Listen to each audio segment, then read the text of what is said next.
কৃষ্ণ সকল নিগম কল্পতৰু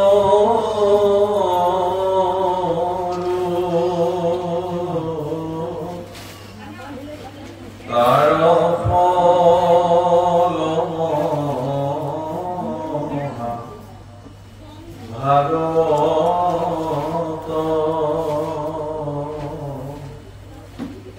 হুকমুখে আঁকি ভূমিত ভৈলাবিদিত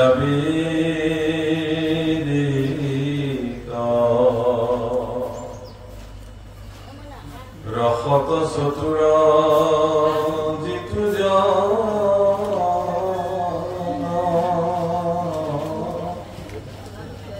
কৃষ্ণৰ চৰণে দিয়াম পৰম সন্তোষে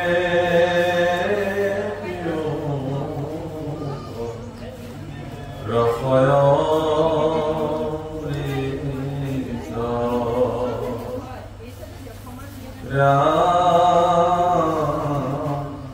পৰম সন্তোষে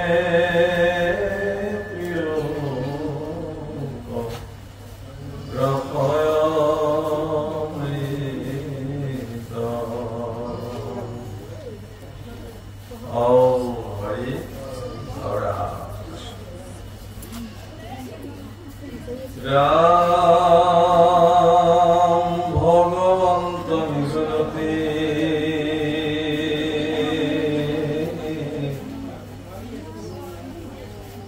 পুনাম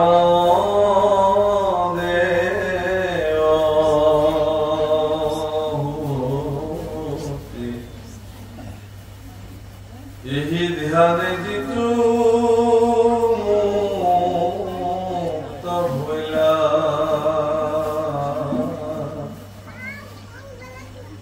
দেহ কোনে দেখে আর কিবা সে কিবা নাই কিবা আসনতে বকি ৰৈল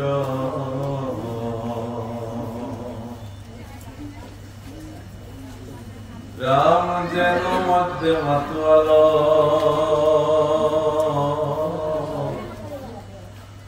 পতির বস্ত্র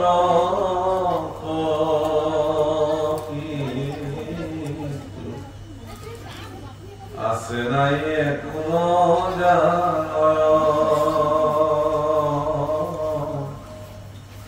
যাবে পূর্ব কর্ম থাকে তাবে প্রাণ ইন্দ্রি হমে দেহা পুরুনা সনুহি কয়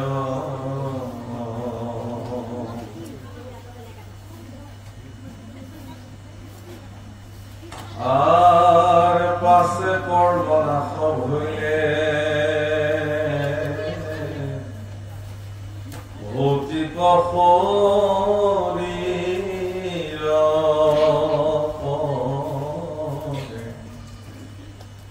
তেবে যোগী ব্রহ্ম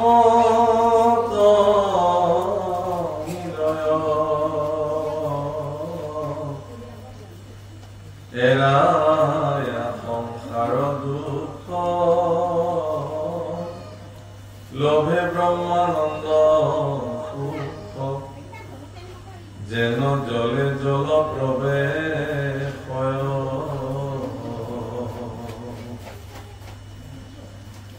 আর এই বলি কৃপাময়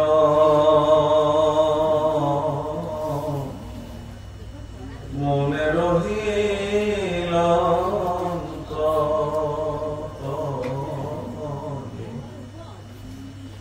দেখি দেবী পুষন্ত দুনাই আবে পাপ ভক্তি যুগ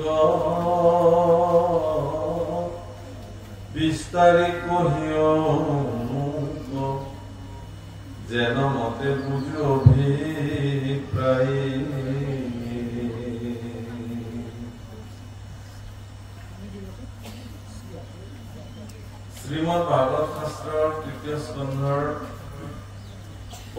দেৱতী সমাজৰ ভক্তি যোৱা ভগৱান কপিলক মাতৃ দেৱতীয়ে জীৱন সম্পৰ্কে অনেক প্ৰশ্ন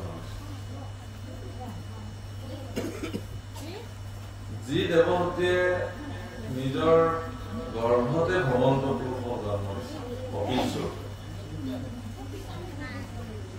সেই মাতৃয়ে পুত্ৰৰ পৰা এই কথা জানিবৰ কাৰণে ইচ্ছা কৰিছে আজি যে জীৱন সম্পৰ্কীয় যি তথ্য আৰু জীৱন সম্পৰ্কীয় ধাৰণাৰ আটাইতকৈ শ্ৰেষ্ঠ ধাৰণাটো হ'ল কি যে তেওঁ জীৱনত শ্ৰেষ্ঠ কৰ্ম কি সাধন মানুহ হিচাপে জন্মগ্ৰহণ কৰাৰ পিছত তেওঁ শ্ৰেষ্ঠ কৰ্ম কি সাধন কৰিব এইটো মনুষ্যসকলৰ আটাইতকৈ শ্ৰেষ্ঠ বিচাৰ্য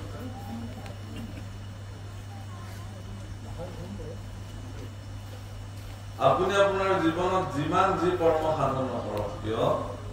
যদি ঈশ্বৰৰ ভক্তি হোৱা নাই তেতিয়াহ'লে আপোনাৰ জীৱনৰ একো কাৰ্যই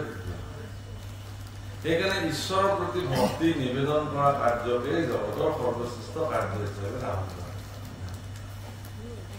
আৰু এই কথাটো জানিবৰ কাৰণে দেৱতীয়ে কপিল ভগৱানৰ ওচৰত নিবেদন কৰিছে যে হে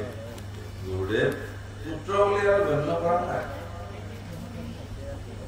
এগৰাকী মাতৃৰ যেতিয়া সৎ সন্তান জন্ম হয় সেই সৎ সন্তানক মাতৃ গুৰু বোলোতে বেছি দেৰি নালাগে কিন্তু দুৰ্ভাগ্যক্ৰমে যদি মাতৃৰ যদি অসৎ সন্তানৰ সৃষ্টি হয় সেই অসৎ সন্তানৰ ফলশ্ৰুতিত তেওঁ গুৰু বোলা দূৰৰ কথা ত্যায্য পুত্ৰ কৰিবৰ কাৰণে মাতৃয়ে উঠাব নহয়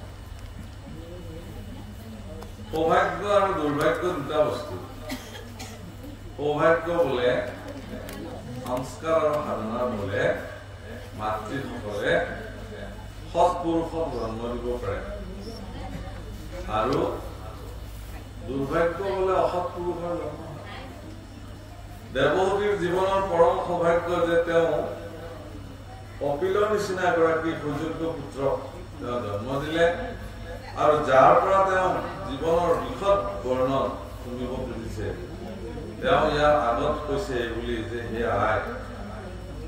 জীৱনৰ সৰ্বশ্ৰেষ্ঠ কৰ্ম মানে কি তেবে যোগী ব্ৰহ্মত মিলয় দেহৰ প্ৰতি তেওঁৰ কোনো ভাৱনা নাথাকে দেহৰ প্ৰতি ভাৱনা নথকা অৱস্থাটো ইমান সহজ কথা নহয় সাধাৰণ বেজী এটাই হানিলেও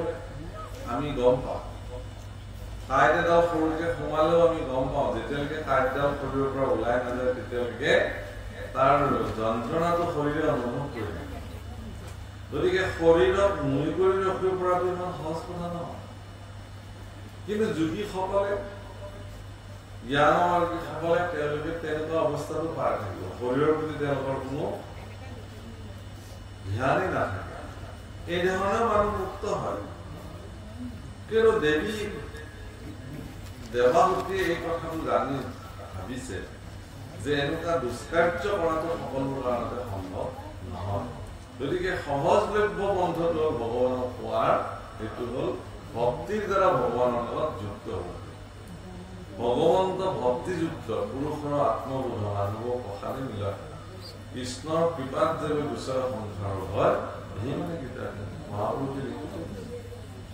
গতিকে ভগৱান শব্দটো প্ৰকাৰে ভক্তিৰ দ্বাৰাহে যুক্ত হৈ থাকে গতিকে ভক্তিৰ আচৰণ কৰিলে ভগৱান আপোনাৰ লগত সম্পৃক্ত গতিকে হে বাপ মই ভক্তি যুগ সম্পৰ্কে শুনিব খুজিছো আৰু ভক্তিৰ দ্বাৰা কেনেকে ভগৱানৰ লগত যুক্ত হ'ব পাৰি এই সম্পৰ্কে জানিব খুজিছো তুমি মোক ইয়াত বিস্তাৰে ক'বলৈ এই বুলি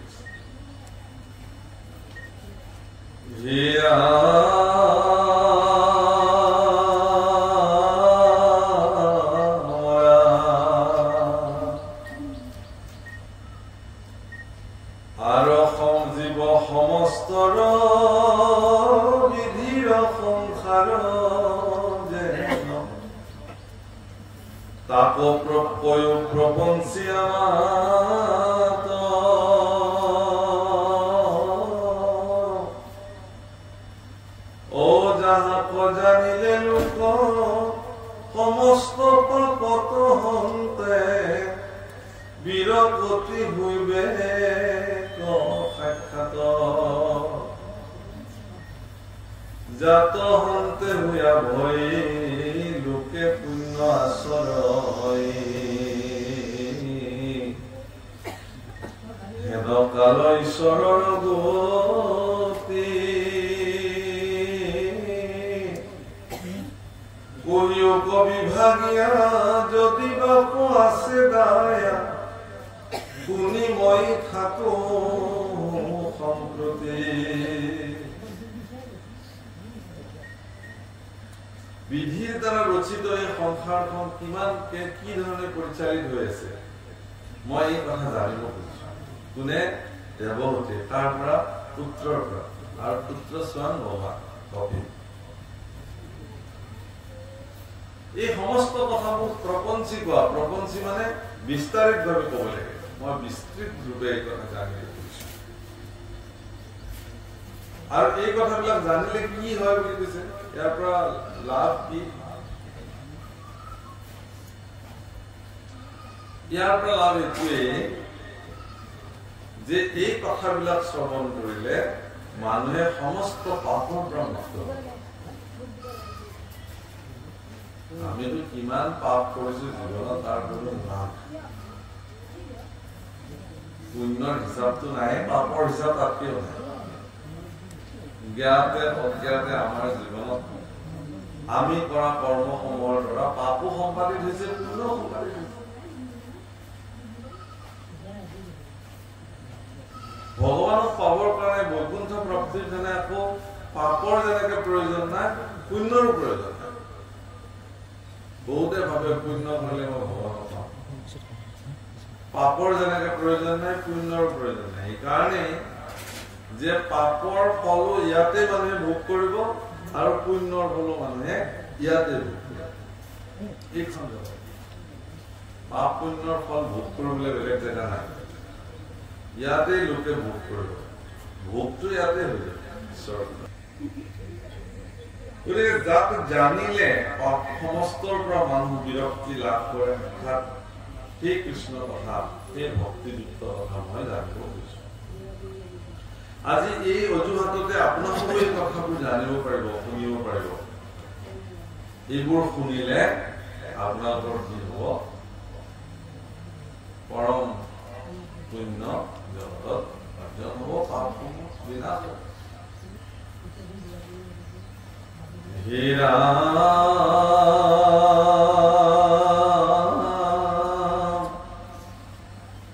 অজ্ঞান আন্ধাৰ মাজে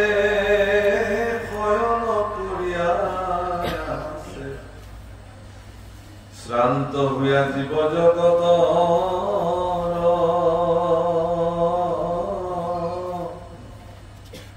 তাসম্বাক কৰি দয়া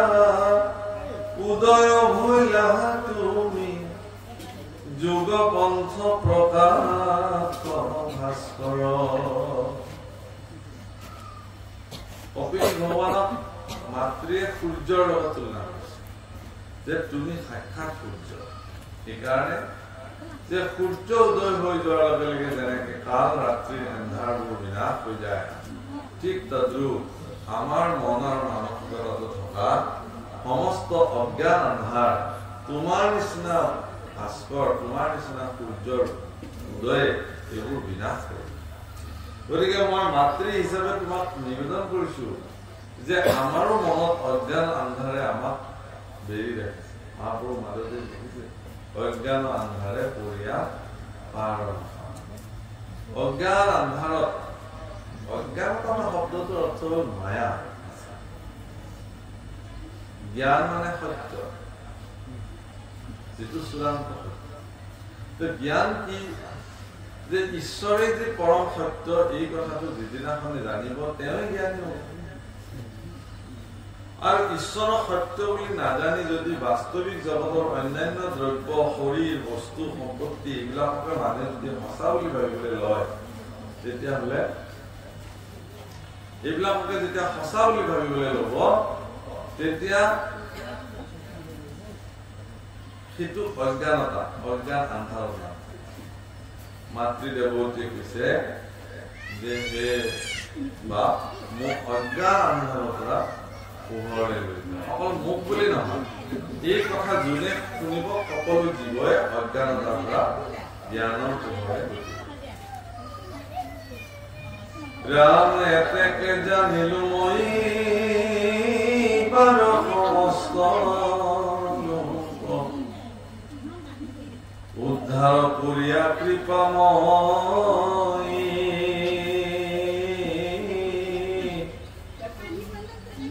হৰি মোৰ মহাধন্য আছে অসংখ্যাত পুণ্য হেন প্ৰভু ভৈলা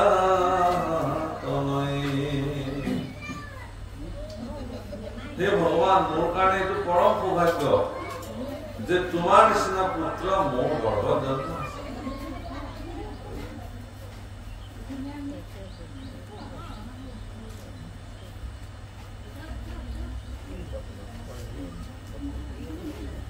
আমাৰ আইসকলক এটা আশীৰ্বাদ দিলে আইসকলে খুব ভাল পায়। কি আশীৰ্বাদ? পুত্ৰৱতী। কোনোবাই যদি বিবাহিত মহিলাসকলক, সদ্য বিবাহিত মহিলাক যদি এনেকুৱা আশীৰ্বাদ দিয়ে পুত্ৰৱতী হব, প্ৰতিগৰাকী মাতৃৰ ভিতৰত এটা বাসনা থাকে তেওঁ পুত্ৰৱতী হব বুলি। পুত্ৰৰ মাতৃ হোৱাটো মাতৃসকলৰ কাৰণে গৌৰৱৰ বিষয়।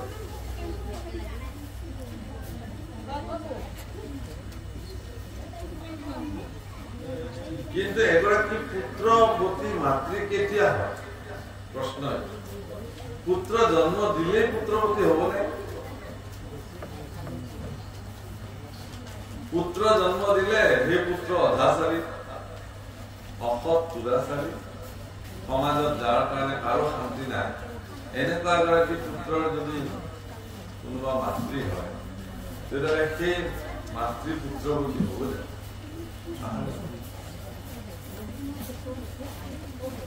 মহাৰাজ দশৰথে এদিন দাপোনত নিজৰ মুখখন চাওঁতে দেখিলে যে তেওঁৰ চুলি দুডাল পকিবলৈ লৈছে। তেতিয়া দশৰথৰ মনলৈ ভাৱনা আহিলে যে মই আৰু ৰাজ্যভাৰত থাকিব লগা অৱস্থাত নাই। তেওঁৰ উপযুক্ত পুত্ৰ ৰামচন্দ্ৰ ইতিমধ্যে গুৰুকুল শিক্ষা সমাপ্ত কৰি গাৰ্হস্থ্য জীৱনত প্ৰৱেশ কৰিছে। গতিকে ৰামচন্দ্ৰকে ৰাজ্য অভিষেক কৰাৰ তেওঁ সিদ্ধান্ত ললে আৰু গুৰু বশিষ্ঠৰ লগত আলোচনা কৰিলে। গুৰু বশিষ্ঠ ইমানেই আনন্দিত হল যে তেওঁ কৈ দিলে যে কোনো তিথি বা চাবলগীয়া নাই, যেতিয়াই মন যায় তেতিয়াই ৰামক অভিষেক কৰি দিয়ক ৰাজ্য। তেতিয়া পিছদিনাখনেই দিয়াৰ সিদ্ধান্ত ললে। কাইলৈ দিম, দিয়ক, ভাল শুভশ্ৰম ছিল। যেতিয়া কথাটো ওলাল আপোনালোকে জানেই কথাবিলাক যে কইকেয়ীৰ মনত খেদ আহিল যে তেওঁক পুঁজি মন্থৰাই মন্ত্ৰণা দিলে যে তেওঁৰ পুত্ৰ ভৰত যোগ্য হৈ থকাৰ পিছতো ৰামক ৰজা কিয় পাতিব, তেওঁৰ পুত্ৰও ৰজা হব লাগে। সেইকাৰণে তেওঁ মন্থৰাৰ মন্ত্ৰণাত দশৰথক এনেকুৱা এটা পৰ্যায়লৈ লৈ গুচি গল যে সেই নিশাই দশৰথে সিদ্ধান্ত লবলগীয়া হল যে ৰামক তেওঁ 14 বছৰ বনবাস, তাৰ ফলত ভৰত ৰজা। ইতিমধ্যে লক্ষ্মণৰ মাতৃ আই সুমিত্ৰাই নিজ হাতেৰে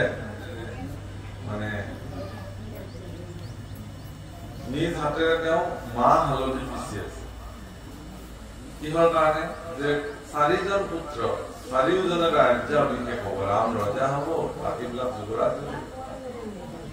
গতিকে বাহুবলী পৰাক্ৰমী 4গৰাকী পুত্ৰৰ সমস্ত শৰীৰ মাহ হালধিৰে সানিবৰ কাৰণে, স্নান কৰাবৰ কাৰণে তেওঁ কি কৰিলে? নিজ হাতে মাহ হালধি পিচি থাকে। যেতিয়া মাহ হালধি পিচি থাকিলে ঠিক পুৱতি নিশা লক্ষ্মণে সন্ন্যাসীৰ বেশেৰে অৱধূত বেশেৰে আহি মাতৃ সুমিত্ৰাৰ চৰণত শিৰ থৈ প্ৰণাম কৰিলে ক'লে যে আই মোক আজ্ঞা কৰা মই বনবাসলৈ যাওঁ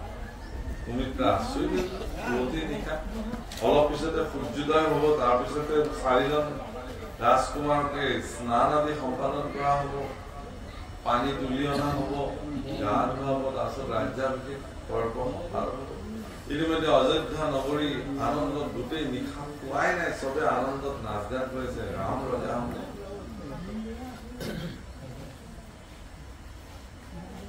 এনেকুৱা এটা অৱস্থাত তেওঁৰ পুত্ৰ লক্ষ্মণ যেতিয়া বনবাসলৈ যাম বুলি ক'লে সুমিত্ৰাই সুধিলে যে এইবোৰ কি হৈছে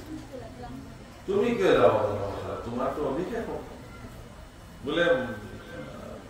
মোৰ জ্যেষ্ঠ ভ্ৰাতা শ্ৰীৰাম তেওঁ বনবাসলৈ যাব তেওঁ কিয় যায় বোলে পিতৃয়ে তেওঁ বনবাস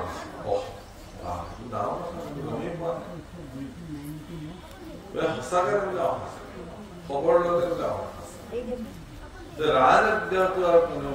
নচাৰ কৰিব নোৱাৰে মহাৰাজ দশৰথৰ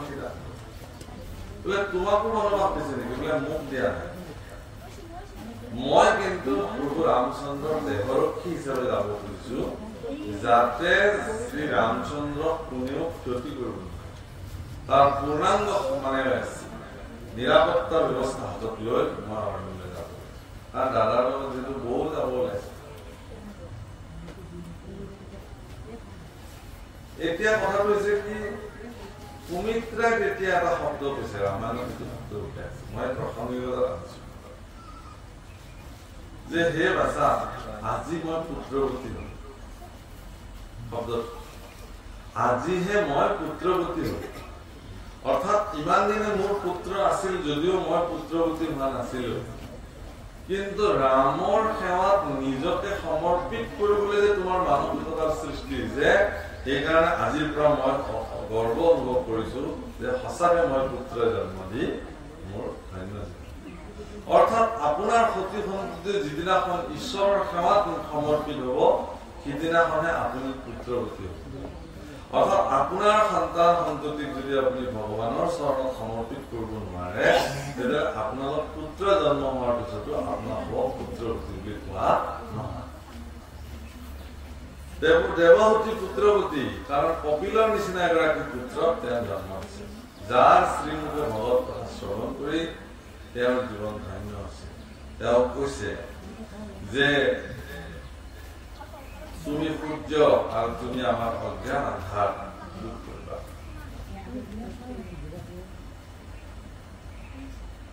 ৰাম মৈত্ৰীয় বুলন্তহি মাতৃৰ সুন্দৰ বাণী শুনি প্ৰভু কপিল ঈশ্বৰ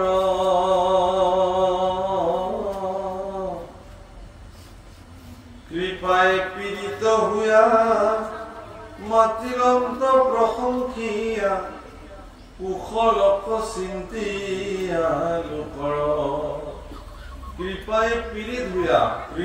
প্ৰেৰিত শব্দটো আমি ক'ত ব্যৱহাৰ কৰো যন্ত্ৰণাৰ দ্বাৰা যেতিয়া প্ৰেৰিত হওঁ কোনোবাই যেতিয়া আমাক মানসিক যন্ত্ৰণা প্ৰদান কৰে শাৰীৰিক যন্ত্ৰণা প্ৰদান কৰে তাৰ দ্বাৰা আমি পীড়িত হওঁ পীড়া পাওঁ যন্ত্ৰণা পাওঁ কিন্তু কৃপাৰ দ্বাৰা প্ৰেৰিত হ'ব পাৰে অৰ্থাৎ পৃথিৱীত এনেকুৱা ভক্তৰ জন্ম হৈছে ভগৱানৰ যি ভক্তৰ ভক্তিত ভগৱান সেই কৃপাৰে প্ৰেৰিত হৈ যায় অৰ্থাৎ তেনেকুৱা ভক্তৰ প্ৰতি তেওঁ কৃপাশীল হ'বৰ কাৰণে প্ৰযত্ন কৰে প্ৰয়াস কৰে কিন্তু সমস্যাটো ক'ত জানে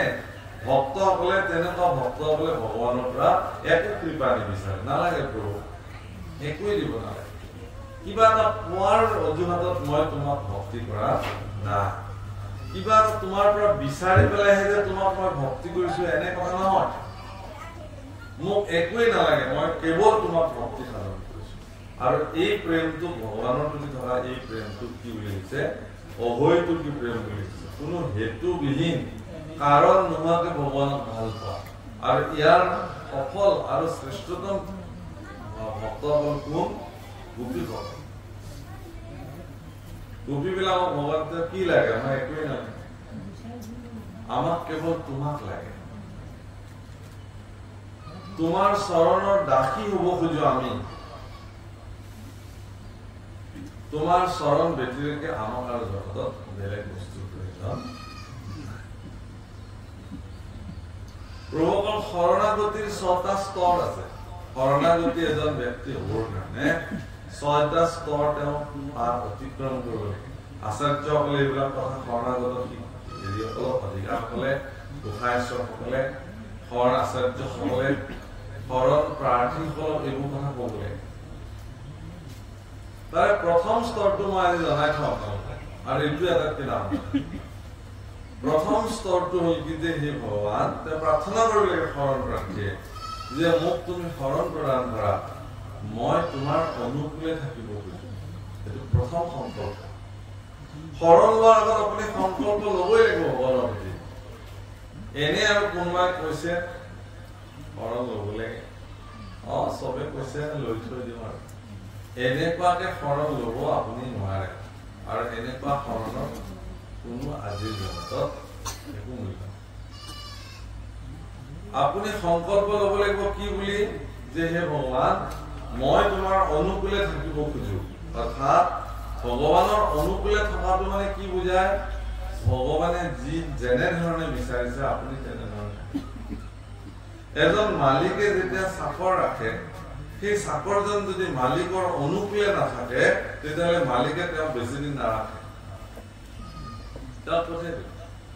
কিন্তু তেওঁ যেতিয়া মালিকৰ মানসিকতাটোক জানি পেলাই তেওঁ যেতিয়া মালিকৰ অনুগামী আৰু অনুকূলে থাকে তেতিয়াহ'লে তেওঁক মালিকে সকলো দি থাকিব হিয়া উজাৰি তেওঁক দি থাকিব চব দিব কিহৰ কাৰণে আৰু কোনোবাই যদি তেওঁৰ বিৰুদ্ধে কথা কয় মালিকে বেলেগৰ কথা নুশুনে কাৰণ তেওঁ জানে যে তেওঁৰ বিশ্বস্ত মোৰ অনুকূলে তেওঁ ইমান বছৰ মোৰ লগত আছে গতিকে মই তেওঁক ভালকে জানো গতিকে কোনোবাই কিবা ক'লেও তেওঁৰ কথা মালিকে নুশুনে আৰু ভগৱান হ'ল সমস্ত বিশ্ব ব্ৰহ্মাণ্ডৰ মালিক আৰু আমি হলো তেওঁৰ চাকৰ গতিকে চাকৰ হিচাপে আমি তেওঁৰ অনুকূলে থকাৰ প্ৰযত্ন কৰিব লাগে আৰু ভক্তবিলাকৰ প্ৰধান কাৰ্যই হ'ল যে তেওঁ ভগৱানৰ অনুকূলে থাকিব পাৰে নে নোৱাৰে ভগৱানে যি বিচাৰিছে সেই ধৰণে তেওঁ জীৱন নিৰ্বাহ কৰিব লাগিব যদি তাৰ ব্যতিক্ৰমী জীৱন তেওঁ নিৰ্বাহ কৰে তেতিয়াহ'লে তেওঁ ভগৱানৰ অনুকূলে নাথাকি প্ৰতিকূলে থাকিলে সেইকাৰণে আপোনাৰ সতি সন্ততিক আপুনি ভগৱানৰ ওচৰত শৰণাপন্ন কৰাই দিব লাগিব আপুনি নিজেও সমৰ্পিত হ'ব লাগিব তেতিয়া আপোনাৰ জীৱন থাকিব গতিকে কৃপায় প্ৰেৰিত ভগৱান কৃপায় প্ৰেৰিত কেতিয়া হয় ভক্তৰ কৃপাৰে প্ৰেৰিত যে যেতিয়া ভক্তসকলক উচিত ধৰণে তেওঁ পোষণ কৰিবলৈ খোজে অৰ্থাৎ ভগৱানে নিবিচাৰে নামদেৱ বুলি এজন ভক্ত আছিলে ভগৱান কি নাম আছিলে তেওঁৰ নামদেৱ প্ৰসিদ্ধ ব্যৱসায়ী আছিল কোটি কোটি টকাৰ মালিক আছিল কিন্তু তেওঁৰ মনলৈ এদিন এনেকুৱা ভাৱনা আহিল যে এইবিলাক ধন টকা পইচা মই যে উপাৰ্জন কৰিছো এইবোৰে মোৰ জীৱনৰ প্ৰকৃত উদ্দেশ্যত সহায় কৰিব মই যে ভগৱানক পাব লাগে ভগৱানৰ লগত বিলীন হ'ব লাগে নাম জপ কৰিব লাগে এইবোৰ মোক দিব লাগে ক্ৰমাগতভাৱে তেওঁ নাম ল'বলৈ আৰম্ভ কৰিলে আৰু এনেকে নাম লওঁতে তেওঁৰ সকলো শেষ হ'বলৈ এটা সময়ত খাবলৈ ভাত নোহোৱা বহুতে ক'ব যে ইমান যদি তেওঁ ভক্ত হয় তেতিয়াহ'লে ভগৱানে তেওঁৰ সমৃদ্ধিটো নাইকিয়া এনেকুৱা ঋণাত্মক মনোবৃত্তি মানুহে ল'ব কিন্তু ভগৱানে নামদেৱক সদায় লগ কৰে সদায় সাক্ষাৎ কৰে যে তোমাক কি লাগে কোৱা তুমি সব বাদ দিব লগা মোৰ কাৰণে এতিয়া মই তোমাক কি দিব বিচাৰো নামদেৱে যদি কয় যে পৃথিৱীৰ আটাইতকৈ শক্তিশালী মানুহজন মোক কৰি দিব লাগে তেওঁ লগে লগে তথাস্তু পৃথিৱীৰ সৰ্বশ্ৰেষ্ঠ ধনী মানুহ হিচাপে মোক নিৰ্মাণ কৰিব লাগে তেওঁ লগে লগে তথাস্তু বুলি ক'ব কিন্তু নামদেৱে সদায় ভগৱানক কি বুলি কয় যে প্ৰভু মোক একোৱেই নাই তুমি মোক কিয় বুজি আছা মোক একো নালাগে সেইকাৰণে বুজি আছো এদিন ভগৱানে এনেকৈ সদায় জোৰ কৰে কাৰণে এদিন নামদেৱে ক'লে যে ঠিক আছে আজি মই এটা বস্তু তোমাৰ পৰা বিচাৰিম কোৱা কি লাগে ভগৱান বৰ আগ্ৰহী হৈ গ'ল। তেতিয়া ৰামদেৱে ক'লে যে আজিৰ পৰা যাতে আপুনি নোসোধে মোক কি লাগে বুলি, সেইটোৱেই মই বিচাৰিছোঁ। সেইখিনি ৰাস্তাও মাৰি পেলাল। আজিৰ পৰা আকৌ বিচাৰিব। এদিন তেওঁ নাম জপ কৰি আছে, সন্তান সন্ততি খুব কান্দি আছে। পত্নীক মাতিলে যে হেৰা কিনো ভালকে ইমান কান্দিছে। কৈছে হে স্বামী কিনো হব, আজি 3 দিন ধৰি ঘৰত খোৱা বস্তু নাই, সন্তান সন্ততিবিলাক ভোকতে কান্দিছে, হয় লৈ আহ ঈশ্বৰৰ নাম গাব। কৈছে ইমান ভোকৰ পেটেৰে কি ঈশ্বৰৰ নাম গাব? তুমি কিবা এটা ব্যৱস্থা কৰা, মুঠতে তাহাঁতক নাম গাবলৈ দিয়া, ভগৱানৰ নাম স্মৰণ কৰিবলৈ দিয়া, চব ঠিক হৈ। তেওঁ কি কৰিলে, নামদেৱৰ পত্নীয়ে একুৰা জুই ধৰিলে আৰু এটি ডাঙৰ পানীৰ পাত্ৰ জুইত তুলি দিলে, দি ঢাকনি মাৰি দিলে, দি ল'ৰা ছোৱালীকেইটাক ক'লে ব'লা আমি দেউতাৰ লগত নাম গাম। সন্তান সন্ততিয়ে সন্তুষ্টি লভিলে যে জুই জ্বলাইছে, কিবা এটা তুলি দিছে, তাৰ মানে খাদ্য হব। সেই সন্তুষ্টিৰে আহি তেওঁলোকে পিতৃৰ লগত নাম গাই আই লক্ষ্মীয়ে চকু পানী আহিল। তুমি বাৰু দেখিছা এই যে সন্তানকেইটা কিবা খোৱাৰ পাব, খাবলে তাৰ আশাৰে আহি পেলাই তোমাৰ নাম গাই আছে, আৰু মাতৃয়ে উপায়ন্তৰ হৈ কেৱল মাত্ৰ সুদা চৰুটোত 1 চৰু পানী দি পেলাই ঢাকি জুইকুৰা দি থৈ আহিছে। তেতিয়া লক্ষ্মীক ভগৱানটো পুৰুষে কৈছে যে হে লক্ষ্মী, মই নোৱাৰিলো এই মানুহজনক, একোৱেই নালাগে, আজি মই তোমাক দায়িত্ব দিলো, তুমি স্বয়ং আজি নিজে ব্যৱস্থা কৰা। ঈশ্বৰৰ আজ্ঞা পালেহে মাত্ৰ সিদিনাখন নামদেৱৰ পাকঘৰত স্বয়ং লক্ষ্মী বৈকুণ্ঠৰ সমস্ত দ্ৰব্য বস্তু লৈ আহি হাজিৰ, আৰু নিজ হাতে আই লক্ষ্মী বিভিন্ন ভোগ পাকঘৰত নিৰ্মাণ কৰি থাকে, আৰু সন্তান সন্ততিয়ে আহি পৰম তৃপ্তিৰে সেইবোৰ খাই খাই গ'ল। তাহাঁতে দেখিলে যে কোনোবাই ৰান্ধি আছে, সিহঁততো কোনে ৰান্ধিছে এইটোলৈ বিষয় নহয়, আমি খাব লাগে, খাইছে পৰম তৃপ্তিৰে। আৰু লক্ষ্মীয়ে এই কথা কৈ থৈ গুচি গ'ল যে আজিৰ পৰা এই পাকঘৰৰ দায়িত্ব মোৰ, তোমালোকে ঈশ্বৰৰ নাম লোৱা। গতিকে ভগৱন্ত পুৰুষৰ সেৱাত প্ৰবৃত্তি থকা লোকসকলৰ কাৰণে একো বস্তুৰ আচলতে অভাৱ, বিশ্বাসটো ডাঙৰ বস্তু। কথাটো হৈছে কি, আমাৰ বিশ্বাসৰ অভাৱ হৈ যায়, এনেকে হবনে বাৰু সঁচাকে? এনেকুৱা এটা মনোবৃত্তিয়ে ধাৰণাই আমাক বহু ক্ষেত্ৰত পিছুৱাই যায়। প্ৰভুসকল বহুত থকা মানুহেও, মই জীৱনত এনেকুৱা মানুহো লগ পালো, তেওঁলোকে কয় যে আমাৰ জীৱনৰ বহুত দুখ। কি দুখ? ধন নাই নেকি? বোলে আছে, পৰ্যাপ্ত পৰিমাণে ধন আছে। কি নাই? বোলে ধন থাকিলে কি হব, আমি এতিয়া খাব নোৱাৰো সেইবিলাক, অৰ্থাৎ ভোগ কৰিম বুলি সেই ধন বিলাক উপাৰ্জন কৰিলো, এতিয়া শৰীৰত ইমান বেমাৰ ব্যাধি লগ দিলে, এতিয়া ইচ্ছা কৰিলেও আমি সকলো বস্তু খাব নোৱাৰো। কিন্তু মজুদ হৈ আছে, বহুত চব মজুদ হৈ আছে চকুৰে, ইয়াতকে আৰু যন্ত্ৰণা কিবা আছে নেকি? সন্মুখত মজুদ হৈ আছে, অথচ আপুনি খাব নোৱাৰে।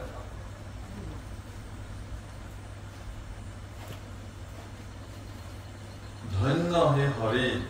এই সংসাৰত মোৰ এনে অসংখ্য পুণ্য আছিল, যাৰ কাৰণে স্বয়ং হৰি তুমি মোৰ গৰ্ভত আহি পুত্ৰ হিচাপে এগৰাকী পুত্ৰৱতী মাতৃয়ে ভগৱানৰ প্ৰতি কৃতাৰ্থ।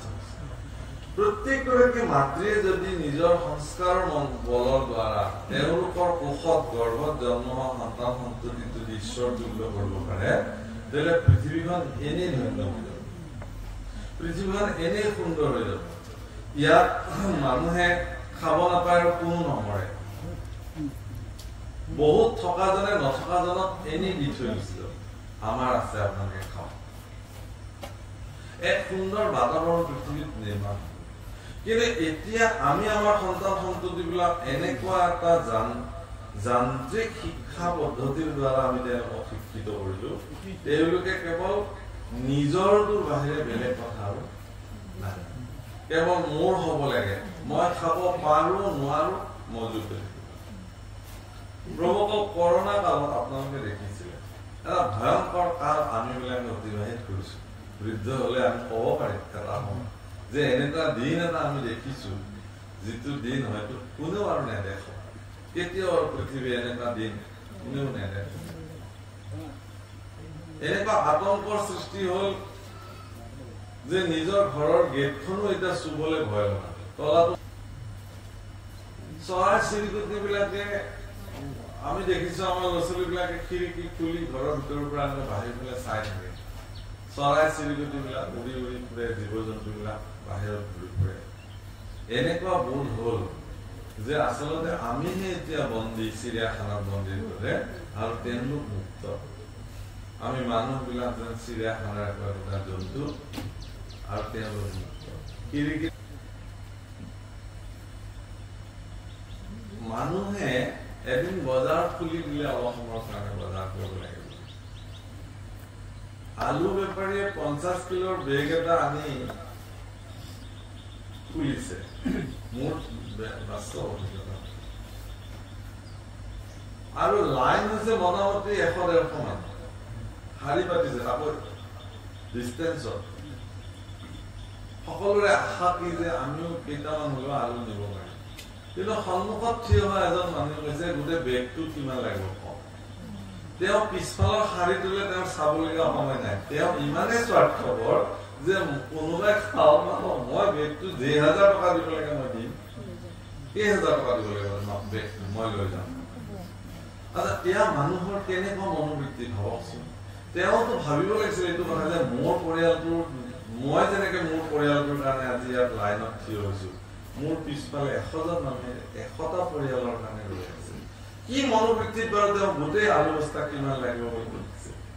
তাৰ উপৰি জোৰ জবস্তি তেওঁ 10 কিলো নে কিবা আলু লৈ গুচি গৈছে তাৰমানে তেওঁ অকলেই যে আহিব কৈছিল তেওঁ অকলেই খাব মানুহৰ মনোবৃত্তি এনেকুৱা পৰ্যন্ত আছে কিন্তু তেওঁ যদি ক'লে যে হ'ব মোক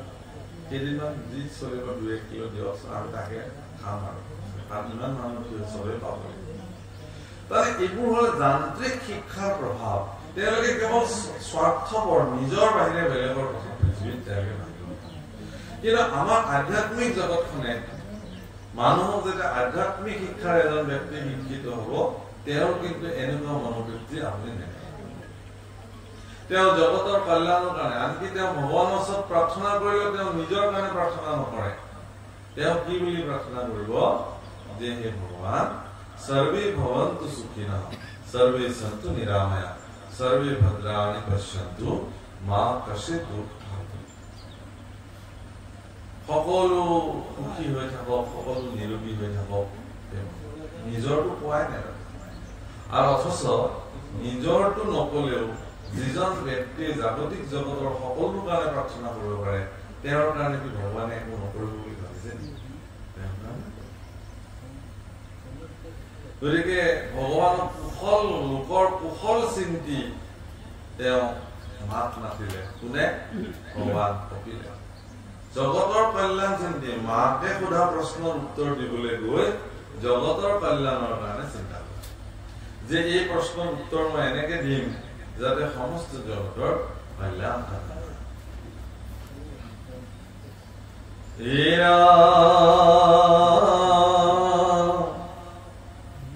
ভগবন্ত নিগদতি ধন্য ধন্য মহামতি মনুর নন্দিনী মুরাই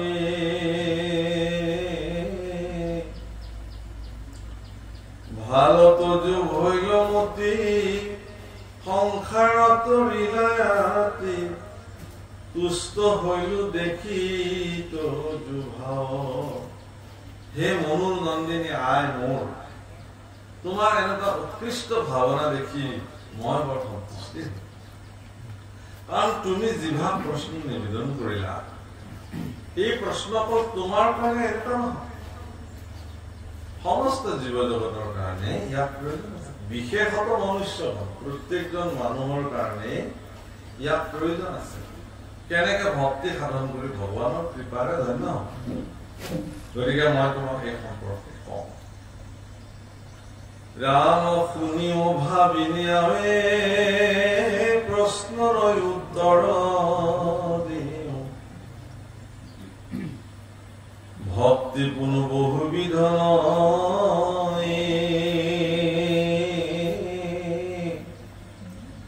কিন্তু পুৰুষৰ ফল সংকল্পৰ অনুসাৰে ভক্তি নানা মতে ভেদ হয় মই তোমাক উত্তৰ দিম ভক্তি সম্পৰ্কীয় মই বিস্তৃত তথ্য মই আজি তোমাক প্ৰদান কৰিম ভক্তি বহুবিধ নহয় ভক্তি এবিধে কিন্তু পুৰুষৰ ফল আৰু সংকল্পৰ অনুযায়ী ভক্তি বিভিন্ন ভাগত বিভাজিত আছে ভগৱানক পাবৰ কাৰণে মানুহে ভক্তি কৰে আৰু সেই ভক্তিত যদি সংকল্প থাকে ফল প্ৰাপ্তিৰ বাঞ্ছা থাকে তেতিয়াহ'লে সেই ভক্তিক সুকীয়াকৈ বিবেচনা কৰা হয় মাত্ৰ কৈছো আপুনি ভক্তিটো এবিধে ভক্তি বুলিলে ভক্তি আৰু তাৰ কোনো বিভাজন নাই কিন্তু ভক্তি কৰিবলৈ যাওঁতে মানুহে যদি সেই ভক্তিৰ দ্বাৰা কিবা ফল প্ৰাপ্তিৰ সংকল্প কৰি সেই ভক্তি সাধন কৰে তেতিয়াহ'লে সেই ভক্তিক বেলেগ ধৰণে বিবেচিত কৰা অৰ্থাৎ গুণময় ভক্তি এইবিলাক সগুণ ভক্তি বুলি কৈছে গুণ আছে ইয়াত গুণযুক্ত হৈ আছে আৰু নিৰ্গুণ ভক্তি এটা মুখ্যতঃ আপোনালোকে জানি থওক যে ভক্তিক দুই প্ৰকাৰে বিভাজিত কৰা হ'ল এক প্ৰকাৰ হ'ল সগুণ ভক্তি আৰু আন হ'ল নিৰ্গুণ ভাগৱতৰ বিচাৰ অনুযায়ী ভগৱান কপিলে ভক্তিক মূলতঃ দুই প্ৰকাৰে বিভাজিত কৰিলে সগুণ মানে গুণযুক্ত আৰু নিৰ্গুণ মানে গুণহীন নেকি নহয় নিৰ্গুণ মানে আকৌ গুণহীন নহয় যাক জাগতিক জগতৰ ত্ৰিগুণাত্মকে স্পৰ্শই কৰিব নোৱাৰে যি ত্ৰিগুণাত্মক য'ৰ পৰা উৎপত্তি হৈছে সেই নিৰ্গুণ স্থান যদিও নিৰ্গুণৰ পৰা তিনিগুণ সৃষ্টি হৈছে সেই নিৰ্গুণৰ ভিতৰত কিন্তু মানে সগুণৰ ভিতৰত নিৰ্গুণ অন্তৰ্ভুক্তি হৈ থকা নাই অৰ্থাৎ গুণে নিৰ্গুণক স্পৰ্শ কৰিব অথচ নিৰ্গুণৰ ফলতে গুণসমূহ পৃথিৱীত সৃষ্টি ধৰিব পাৰিছে মই আত্মা স্বৰূপে সকলোৰে শৰীৰৰ ভিতৰত আছো কিন্তু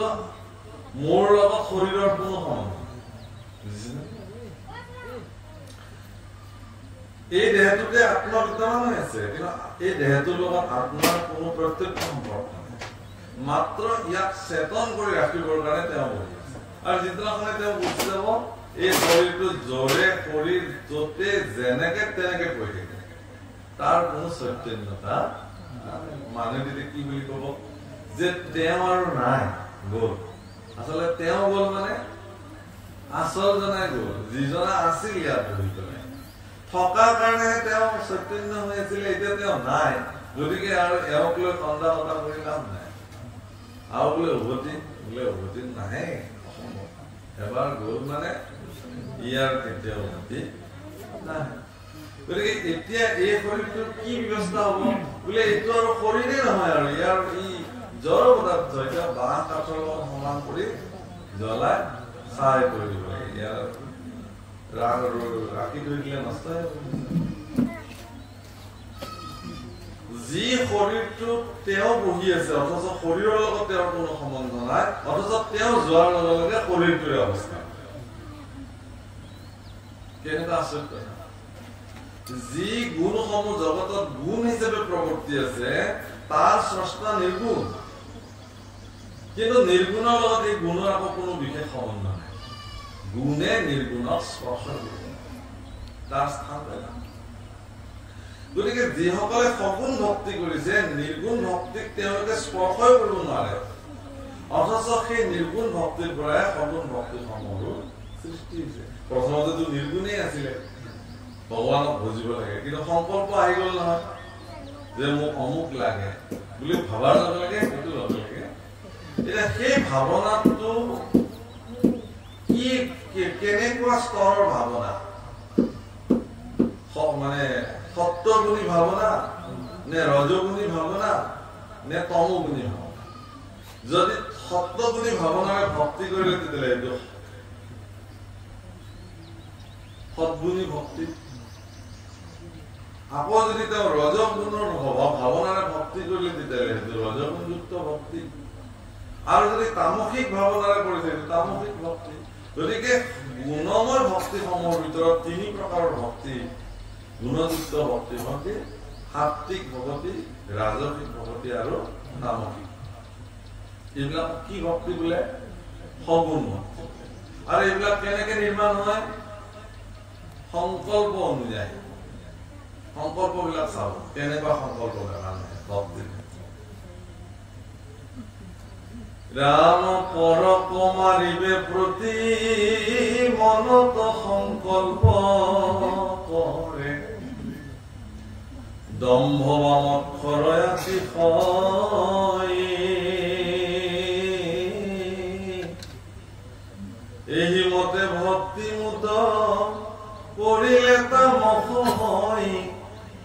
ক্ৰোধ ভেদ তিনিতে আছই আমাৰ বাপসকলে আইসকলে নামঘৰলৈ গ'লে মন্দিৰলৈ গ'লে তীৰ্থস্থানলৈ গ'লে পুণ্যস্থানলৈ আহিলে ভাগৱত আদি অনুষ্ঠানলৈ আহিলে ৰাজহুৱা যিবিলাক অনুষ্ঠান তাত চাবচোন সকলোৱে বন্তি জ্বলায়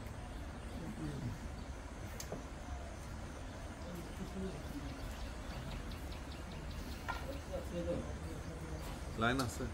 এটা কি হয় তেওঁ চাকি জ্বলায় আৰু সেই চাকি জ্বলালে চাকি বিলাকত কি থাকে প্ৰত্যেক গছি চাকিতে একোখন একোখন আবেদন থাকে একোখন আবেদনৰ ৰাজ সাক্ষী জ্বলন্ত সাক্ষী চাকি গছি ইগছি চাকিয়ে কৈছে যে মোক তেওঁলোকৰ ছোৱালীজনীৰ কাৰণে ভাল ল'ৰা এটা লাগে কাৰণে জ্বলাই দিছে ভগৱান মই কাৰণে জ্বলি আছে সিগছি চাকিয়ে কৈছে ল'ৰাটোক বোলে চাকৰি লাগে সেইকাৰণে মোক জ্বলাইছে মই জ্বলি আছো প্ৰত্যেকে আবেদন আছে তাতে এনেকুৱা চাকিয়ে গছ থাকিব পাৰে মানে আপুনি আচৰিত হ'বলগীয়া যে অমুক ধ্বংস হৈ যাওক তাৰ কাৰণে মই এনেকুৱা চাকিও জ্বলিব পাৰে সামৰ্থ্য লয় অমুক বিনাশ হৈ যাওক তাৰ কাৰণে মই চাকি জ্বলাইছো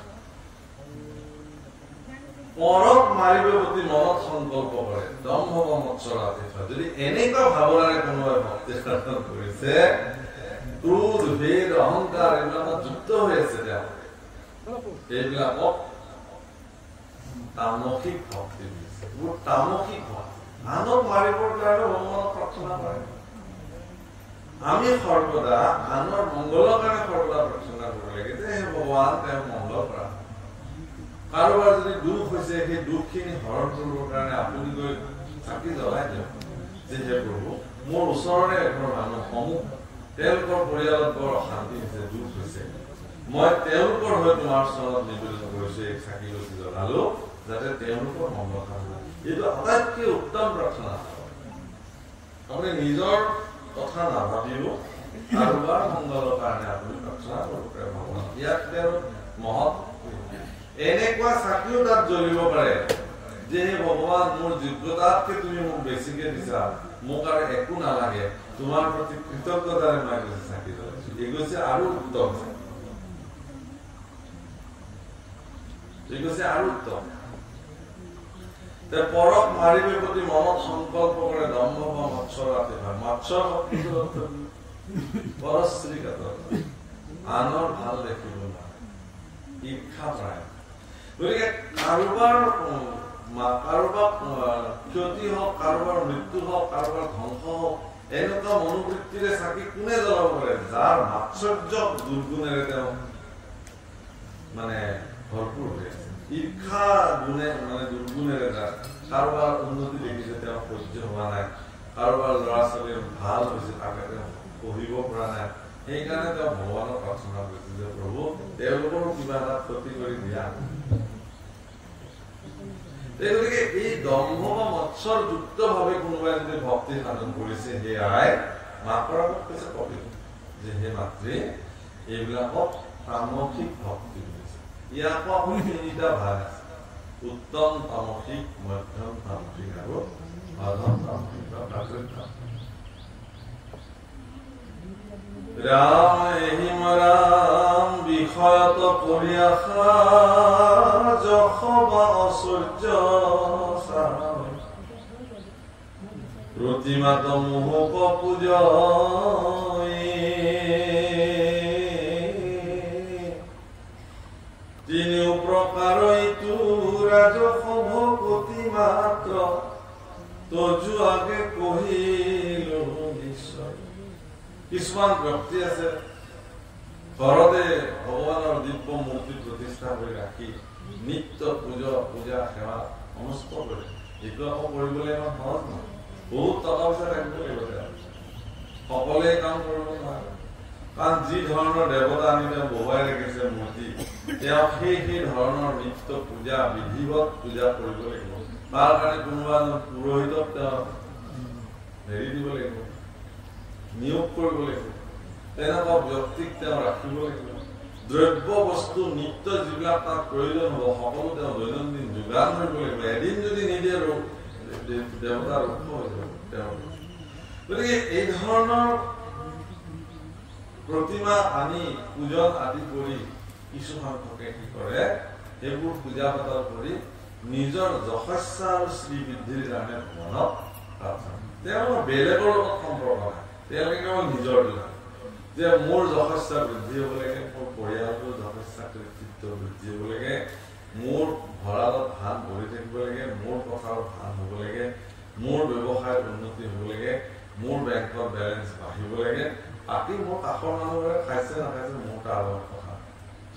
মোৰ হ'ব লাগে বাছ মই ইমান জানো যে ভগৱান সেইকাৰণে ইমান টকা পইচা খৰচ কৰি তোমাক নিত্য মই পূজা কৰিছো এনেকুৱা মনোবৃত্তিৰে যদি কোনোবাই পূজা পাতল বা ভগৱানক ভক্তি সাধন কৰিছে এই ভক্তিটো কি বুলি কৈছে তিনিও প্ৰকাৰৰ ইটো ৰাজস ভকতি মাত্ৰটো জৰিয়ে কৰিলে নিশ্চয় ই ৰাজসিক ভক্তি হে ৰাম পাপ মোৰ হৌক নাশ ভগৱন্ত হৌক প্ৰীতি নুমি অৱশ্যকে বিধিমানি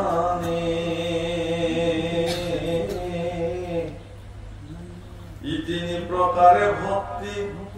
কৰিলে শাব্দিক বুলি নিষ্ঠে মই কহিলো বখানি মোৰ পাপ নাশ হওক ভগৱান মোৰ প্ৰতি প্ৰীতি হওক এই ধৰণে যদি কোনোবাই মানে কথাটো হৈছে কি আপোনালোকে চাব যে অহম মম ভাৱনাৰে যদি ভক্তি হয় এই গোটেইবিলাকতে অহম মম ভাৱনা আছে মই মোৰ ভাৱনা আছে তামসিকতাটো মোৰে থাকিব যে বাকীবিলাক ধ্বংস হৈ যাব মই থাকিব লাগে মোৰখিনি ভালে থাকিব লাগে ৰাজসিকতো কাৰোবাৰ হয় নহয় নাই মোৰ হ'ব লাগে মই ভালে থাকিব লাগে মই যথেষ্ট থাকিব লাগে আৰু সাত্বিক ভকতিটো দেখা গ'ল যে মোৰ পাপ নাশ হওক মোৰ ভগৱানৰ প্ৰতি ভগৱান প্ৰীতি হওক বাকী কাৰোবাৰ প্ৰতি হয় হ'ব নহয় নাই সচ্চিদানন্দ ৰূপায় বিশ্বৎপত্যাদি হেতু হে তাপত্ৰয় বিনাশায় শ্ৰীকৃষ্ণায় ভয়ঃ সচ্চিদানন্দ ৰূপায় বিশ্বৎপত্যাদি হেতু ভয়ম শব্দটো ব্যৱহাৰ সংস্কৃতত ভয়ম মানে আমি ভগৱান একত্ৰে প্ৰাৰ্থনা কৰিছো অহম বুলি কোৱা ভয়ম মানে আমি তোমাৰ চৰণত প্ৰাৰ্থনা কৰিছো একত্ৰ অৱস্থাত সংগে ৰংগে ভকতে ঈশ্বৰৰ গাহে ভগৱান আমি তোমাৰ চৰণত ভক্তি কৰিছো প্ৰাৰ্থনা কৰিছো তুমি সমস্ত জীৱ জগতৰ কল্যাণ পালন কৰা অকল মানুহ বুলি নহয় গৰু কুকুৰ শিয়াল গছ লতিকা চৰাই চিৰিকটি জলচৰ উভচৰ সবৰ প্ৰতি তুমি কৃপা দৃষ্টি কৰা পৃথিৱীখন শান্তিৰ পৃথিৱী হৈ থাকক এই প্ৰাৰ্থনা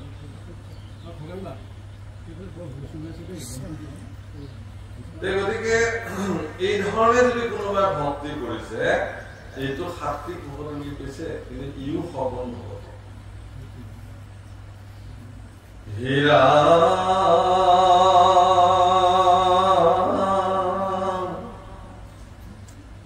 প্ৰতিমা পূজয়াৰ ভেদ ভাৱ দৰিখন তিনিটো সমানয়াক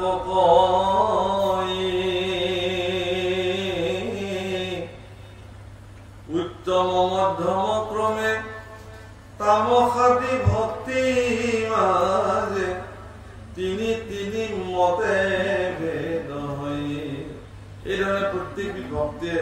তিনি তিনি তিনি প্ৰকাৰে ভক্তি হৈ যায় ভেদ হয় আর সগুণ ভকতি একাধিক আশীবিধ আর একবিধ নব নব প্রকারে হৈ আছে ভেদ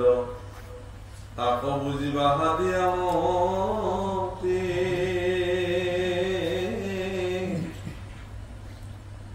সগুণ ভকতি একাদশ আশীবিধ আৱে কহু নিৰ্গুণ ভকতি এই ধৰণে প্ৰত্যেক ভক্তিয়ে তিনি তিনি প্ৰকাৰে ভেদ হৈছে সেই তিনি তিনি প্ৰকাৰ ন প্ৰকাৰে ভেদ হৈছে এনেকে সৰ্বমুঠ সগুণ ভকতি ৮১বিধ ভকতি একবিধ ৮০ মানে অৰ্থাৎ ৮০ আৰু ১ বেছি ৰাম শুনিওক সভাসদ তৃতীয় স্কন্ধৰ পদ বুঝিওক ভক্তিৰ নিৰ্ণয় সগুণ ভকতি যত পৰিতান্ত পৰিহাৰ নিৰ্গুণক কৰি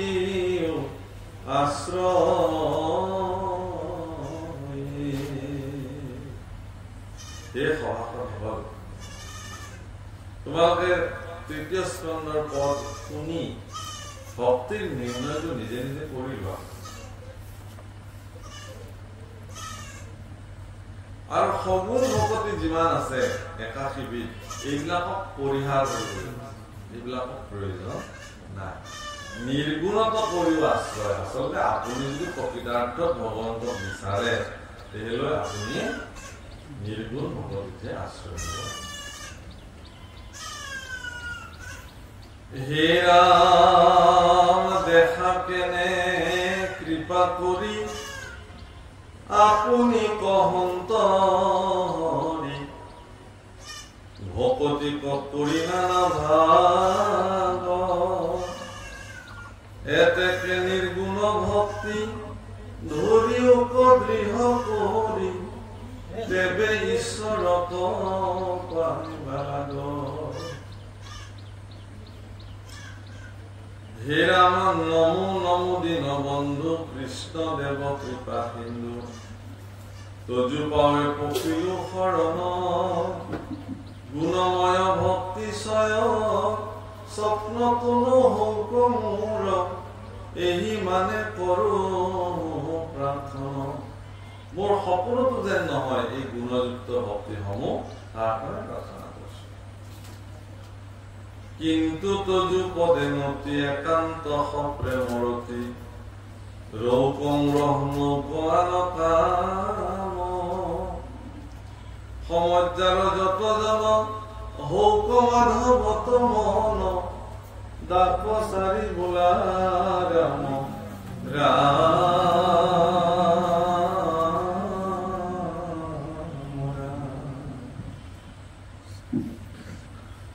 তোমাৰ চৰণত মোৰ একান্ত সপ্ৰেম ভকতি হওক ইয়াৰ বাহিৰে যদি অন্য মোৰ কামনা নধৰে এই বাঞ্ছা কৰিলো ভগৱান এইবুলি ভগৱান চৰণত প্ৰাৰ্থনা কৰিছো গুৰুজনাই এই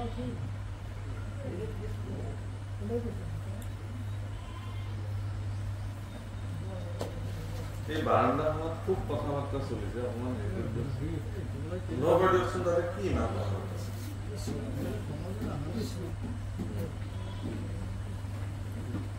লাহে লাহে কৈ থাকক নিজৰ কাম অলপ ভিতৰ ফালে পাতিলে হ'ল পাতিলে এইখন নালাগে ন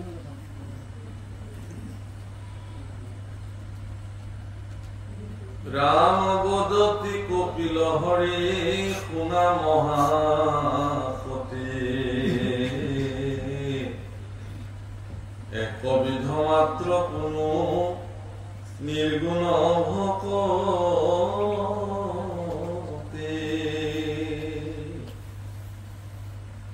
ज्ञान कर्मे तीर्थे व्रते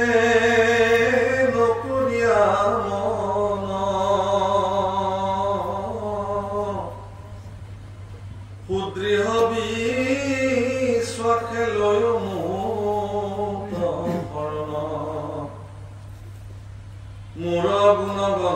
শ্রবণে তিতিক্ষণ নিষ্কামে মুহূর্ত যায় নিমজয়ী মন নির্গুণ ভক্তি হি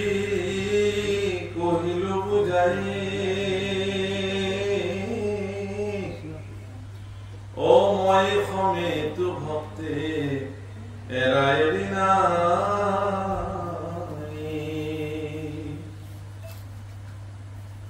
ভগৱান কপিলে মহাসতী দেৱতীক কৈছে যে হে আহে সগুণ ভক্তি যেনেকে 81 বিধ ওলাল নিৰ্গুণ ভক্তিৰ কিন্তু কোনো বিভাজন হোৱা এবিধে মাত্ৰ একবিধ মাত্ৰ কোনো নিৰ্গুণ আৰু নিৰ্গুণ ভক্তি কি বুলি কৈছে সমস্ত ব্যৱস্থা পৰিত্যাগ কৰে কেৱল ভগৱন্ত পুৰুষৰ দুখানি অভয় চৰণ যিসকলে শৰণাপন্ন হ'ল এইটোকে নিৰ্গুণ ভক্তি আৰু ঈশ্বৰৰ চৰণত শৰণাপন্ন হোৱা জীৱই যেতিয়া ঈশ্বৰৰ গুণ গাবলৈ আৰম্ভ কৰিব আৰু ঈশ্বৰৰ গুণ গাই গাই গাই তেওঁ যেতিয়া ঈশ্বৰত বিলীন হৈ যাব ঈশ্বৰো তেওঁক তাতে বিলীন হৈ যাব পৰিপূৰক আৰু এই অৱস্থাটোত কি হৈছে যে মই সমে এইটো ভক্তি এৰাৰি নাই ই মোৰ লগত ইমান সম্পৰ্কিত ভক্তি যে ইয়াৰ লগত মোৰ আৰু কেতিয়াও এৰাৰি অৰ্থাৎ আপুনি যদি ঈশ্বৰৰ দুখানি অভয় চৰণ নিজকে সমৰ্পিত কৰি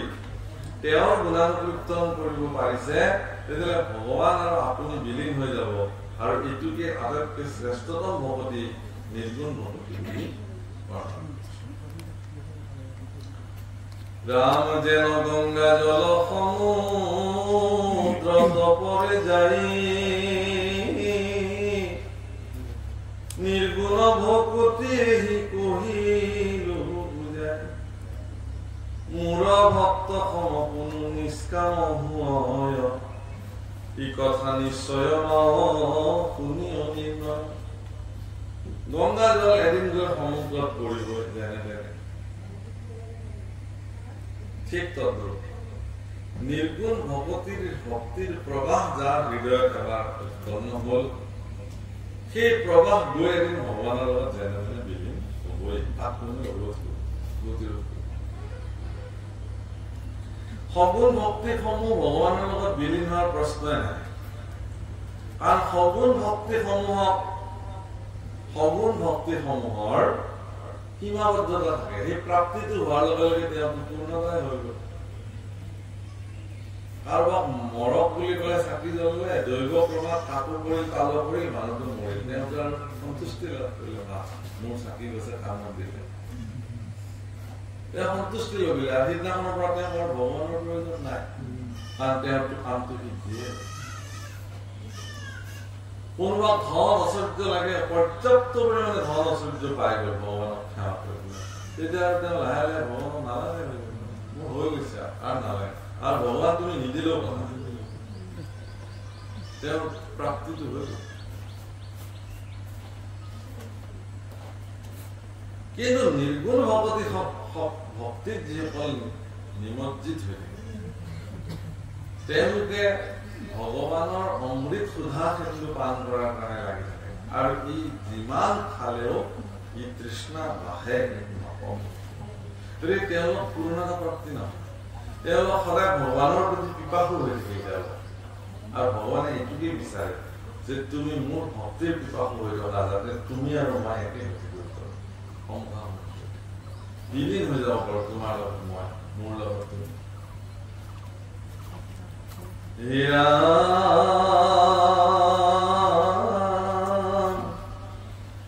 শালৈক্য সামীপ্য মূৰ সাৰূপ্য আৱৰ সাজুৰ্য সহিতে মুখ পাঞ্চলুচি কৰ মূৰ সেৱা বিন্যাস কদাপি বৈষ্ণৱে মই যাচি দেওঁ যদি তথাপি সাজুৰ্য সাৰূপ্য শালুক্য শাস্ত্ৰীয় বা নিৰ্বাণ এইবিলাক ৰুচিকৰ মানে এইবিলাক মুক্তিৰ প্ৰকাৰ এই 5 প্ৰকাৰৰ মুক্তি আছে 5 প্ৰকাৰ এই 5 প্ৰকাৰৰ মুক্তি যদি মোৰ ভক্তসকলক মই যাচিও দিওঁ তথাপি মোৰ ভক্তবিলাকে ইয়াক গ্ৰহণ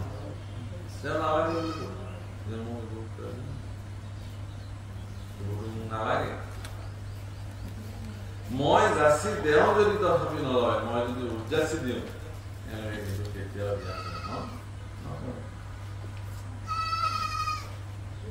আর যদি বলাতে বেতারা ভজে কি কারণ ইহার উত্তর দেবে শুনায় যদি একোই নালাগে তেওঁলোকে কেলে ভজে হে আয় তুমি তো এনেকুৱা প্ৰশ্ন কৰিব পাৰা যে তোমাৰ ভক্তবিলাকক যদি একোই নালাগে তেওঁলোকে ভজে কিহৰ কাৰণে রাম মুক্তি কোনো ভকতির প্রাসঙ্গিক মাত্র ভকতি করন্তে মুকুতির পাত্র ভকতির আগে মাও মুখ পুনঃ হয় ভকতিয়ে মুখাতি অধীন করণ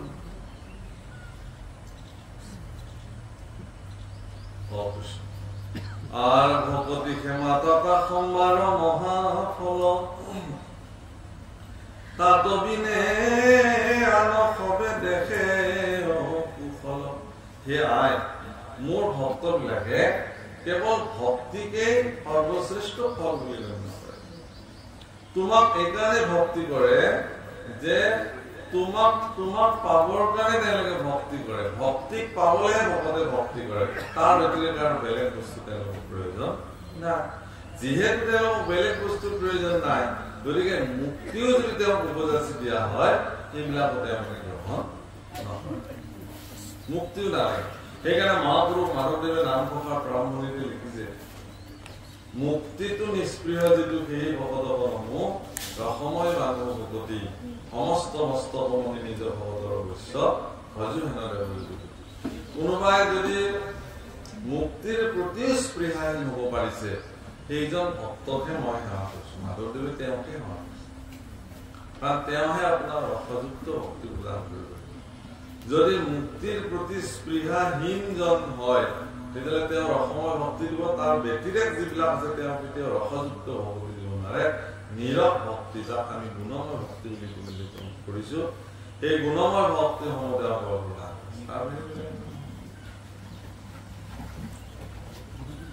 হীৰা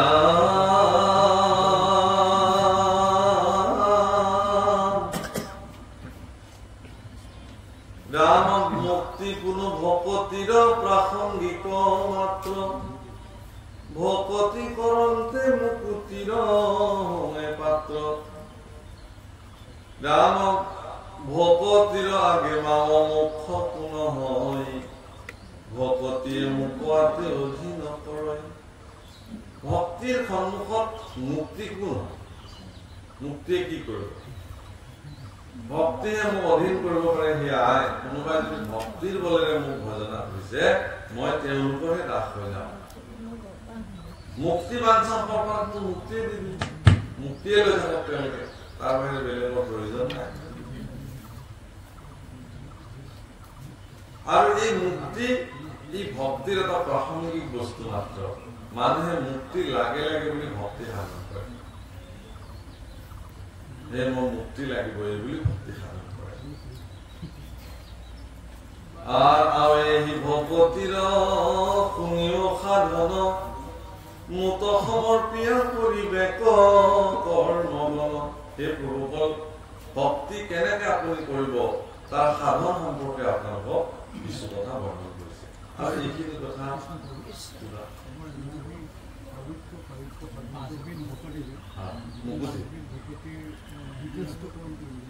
মুকুতি সাজুৰ্য ভগৱানৰ লগত যিজন যুক্ত হৈ যায় সেইকাৰণে সাজুৰ্য ভগৱানৰ লগত একদম যুক্ত হৈ থাকে যিকোনো প্ৰকাৰ সালুক্য হলে ভগৱানৰ লোকত থাকিব ভগৱানৰ লোকত তাত থাকিব সামীপ্য মানে ভগৱানৰ সমীপতে থাকিব ওচৰতে সাৰূপ্য ভগৱানৰ সাক্ষাৎ ৰূপ লৈ পাৰিষদিত আৰু এটা আছে শাস্ত্ৰীয় এটা নিৰ্বাহ সেইটো হল ভগৱান হৈ যায় তেওঁৱে ভগৱান হৈ যায় বিলীন হৈ যায় তেওঁ আৰু ভগৱানৰ লগত কোনো থাকে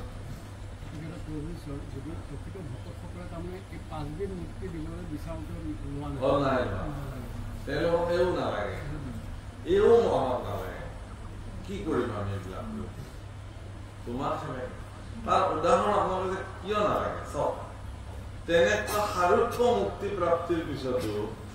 চাৰি সিদ্ধৰ অভিশাপত জয় বিজয় আহি পেলাই হিৰণ্যকশিপু আৰু হিৰণ্যকশিপু হ'ব লাগে কি লাভ হ'ল সাৰূপ্য য'ত নেকি পাৰিষদিত প্ৰাপ্তি আছিল তাৰপিছতো তেওঁলোকে অসুৰজনী প্ৰাপ্ত হবলৈ গতিকে ভক্তসকলে অত্যন্ত চতুৰ বিচক্ষণ তেওঁলোকে জানে এইবোৰ কথা যে এইবিলাকো একো একোটা লোভনীয় পদবীয়ে হয় গতিকে পদবী আমাক কিয় লাগে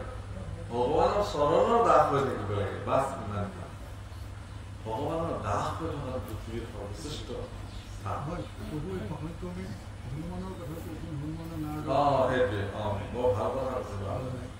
যে দেৱৰ্ষি নাৰদে এদিন ভগৱানৰ ওচৰলৈ যাওঁতে ভগৱানে ভক্তৰ তালিকাবোৰ চাই আছিল দেৱৰ্ষি নাৰদে সুধিলে বোলে এইবোৰ কিহৰ তালিকা প্ৰভু বোলে এইবোৰ মোৰ ভক্তৰ তালিকা দেৱৰ্ষি নাৰদে বোলে আমি চাব পাৰো নেকি চোৱা চাই দেখিলে যে এক নম্বৰতে মানে দেৱৰ্ষি নাৰদ ভক্তৰ ২ নম্বৰত কাৰ নাম আছে সেইটো তেওঁ নাচায় মানে সেইটো তেওঁৰ প্ৰয়োজন নাই মোৰ নামটো পাই গলো যেতিয়া লিষ্টত আছে আৰু বাকী বাদ দিয়া তাৰ কিমান চাই থাকিব এই বুলি তেওঁ আনন্দ একদম উত্ৰাৱল হৈ ঘূৰি ঘূৰি কৰিলে যাকে যদি লগ পায় তাতে সোধে যে ভগৱানৰ ভক্তৰ তালিকা আছে ১ নম্বৰতে মোৰ নাম আছে এনেকে এদিন আহি হনুমানক লগ পালে শ্ৰী হনুমান বহি আছে হনুমানক কলে যে হে হনুমান তুমি বাৰু নিজকে কি বুলি ভাবা ভগৱানক বোলে মই ভগৱানক আৰু ভগৱানক মই এটা তুচ্ছ চাকৰ তেওঁ বা সেই বুলি ভাবিছেনে নাই ভগৱান জানে মই কিন্তু এই বুলি ভাবো আৰু বোলে নহয় তুমিতো ভক্ত ভগৱান বোলে জানো ভগৱানে জানে মই তো আৰু ভক্ত বুলি ভাবিব নোৱাৰো নিজকে দাস বুলি ভাবিব কম বোলে আপুনি কেনেকে বোলে গম পালে বোলে নহয় এখন তালিকা আছে সেই তালিকাখনত তেওঁৰ হাজাৰ হাজাৰ লক্ষ লক্ষ কোটি কোটি ভক্তবিলাকৰ নাম তেওঁ সন্তুষ্ট কৰি ৰাখিছে মোৰ নামটো কিন্তু অৱশ্যে ১ নম্বৰতে আছে বেলেগ কথা এতিয়া আপোনাৰ নামটো তাত আছে নে নাই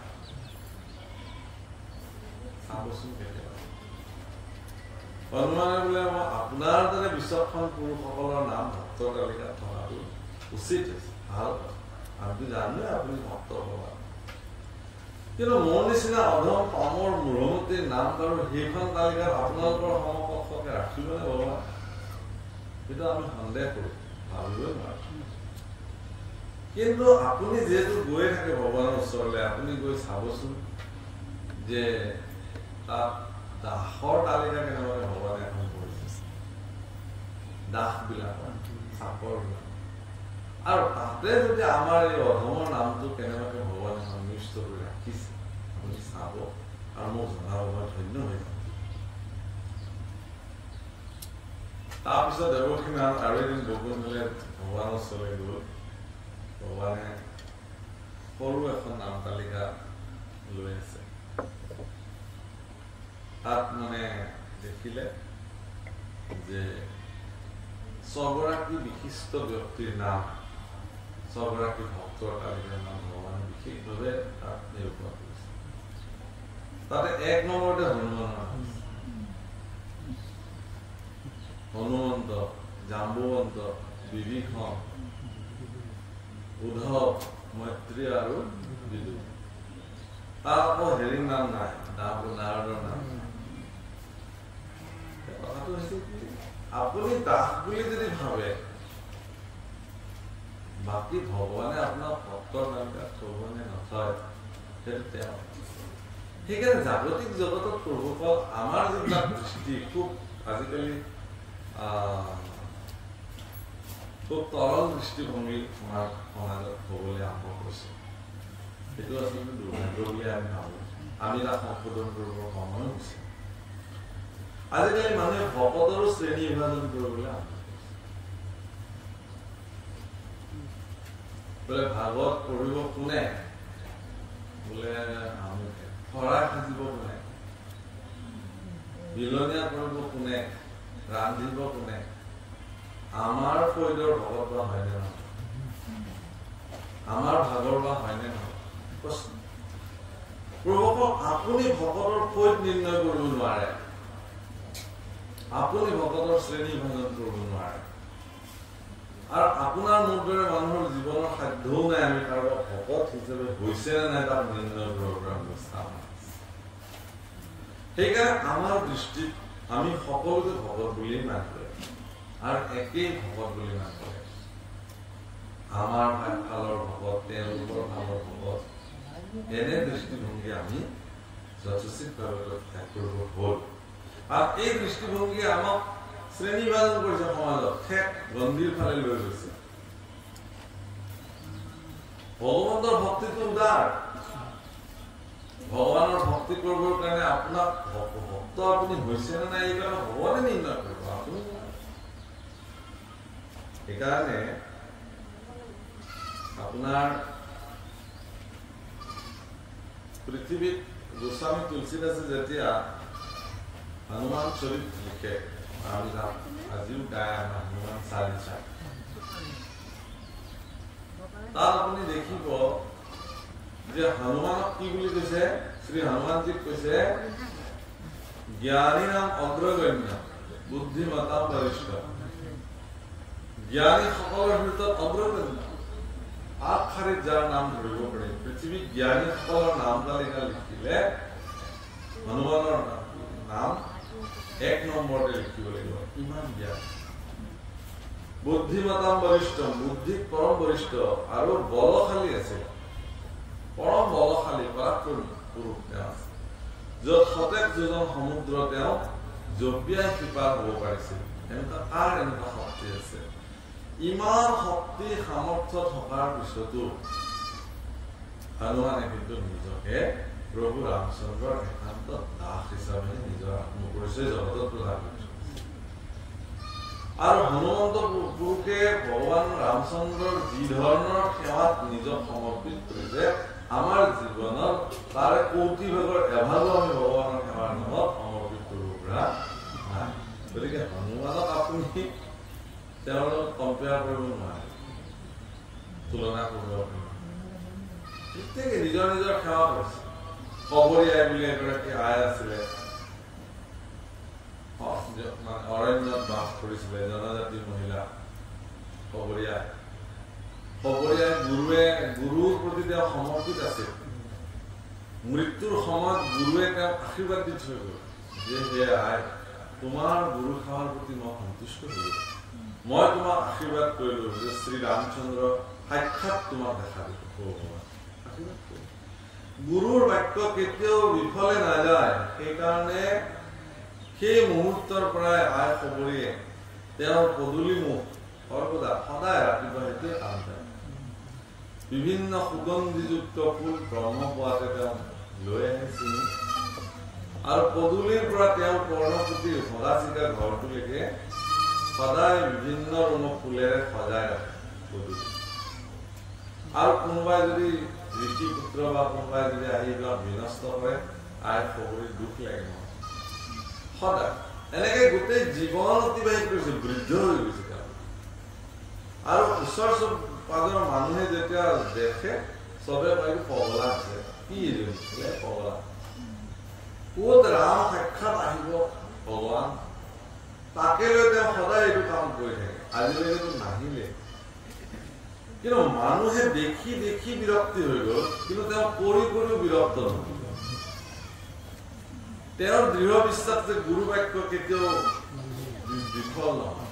মোৰ গুৰুৱে মোক আশীৰ্বাদ কৰিছে, এদিন হলেও প্ৰভু ৰাম শ্ৰীৰাম সাক্ষাৎ সশৰীৰে মোৰ এই গৃহলৈ আহিব,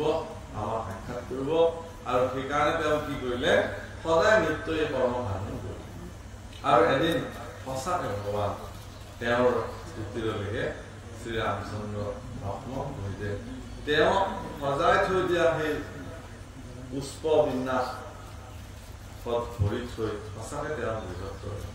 চকু পানীৰে তেওঁ চৰণ ধুৱাই দিলে। প্ৰভুসকল, যদি তেওঁ সেই দিনটোত বিৰক্তি হৈ পেলাই পৰা বাদ দিলেহেঁতেন, ক'ত না চবেই কৈ থাকে আহিব বুলি যদি তেওঁ সিদিনাখন নকৰিলেহেঁতেন, তেতিয়াহ'লে প্ৰভু কিন্তু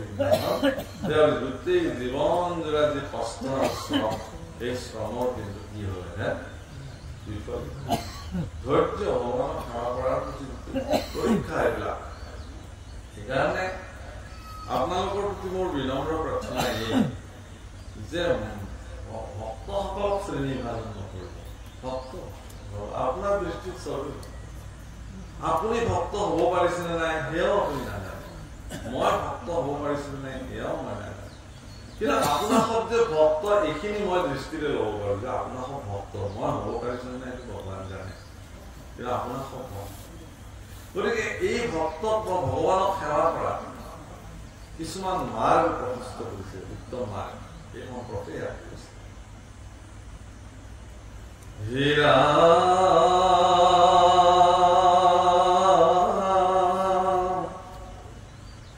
আৱেহি ভকতিৰ শুনি অসাধন, মুত সমৰ্পিয়া কৰিবে কৰ্মগণ, ভকত প্ৰতিমা মোৰ দুই অধিষ্ঠান, দুই পূজা দৰ্শনে কৰিবে আতিমান, সমস্ত ভূততে মোক দেখিবে কমনে, বিৰকত হুয়া সংগ এৰিবে যতনে।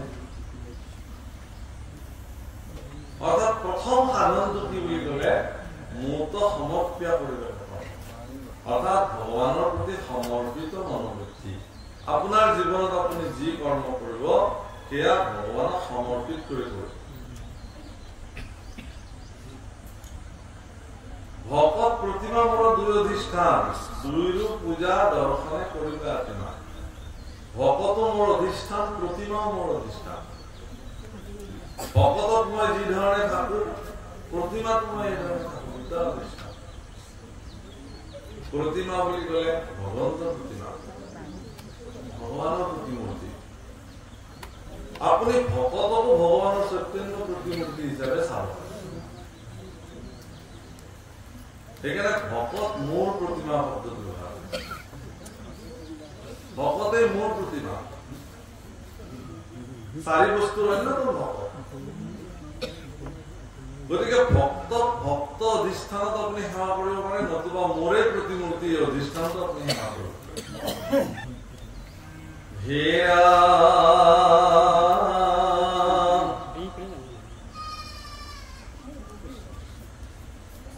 আৰু সমস্ত ভূততে মোক দেখিবে কমনে, বিৰকত হুয়া সংগ এৰিবে যতনে। সমস্ত ভূততে তুমি মোক দেখিবা, আৰু বিৰক্ত হৈ সকলো সংগ পৰিত্যাগ কৰিবা বিৰক্ত হৈ সংগ পৰিত্যাগ কৰাৰ কথাটো কি তাৰমানে মোৰ পত্নী যাক মই মোৰ পত্নী বুলি গণ্য কিন্তু বিষয়ৰ প্ৰতি যিদিনাখন মোৰ বিৰক্তি আহিব মোৰ পত্নীকো মই পত্নীৰ দৃষ্টিৰে নেদেখিম তেওঁকো মই আত্মা দৃষ্টি হয় কিন্তু বিষয়ৰ প্ৰতি মই আসক্ত কাৰণে যেতিয়ালৈকে মই আসক্ত হৈ থাকিম বিষয়ৰ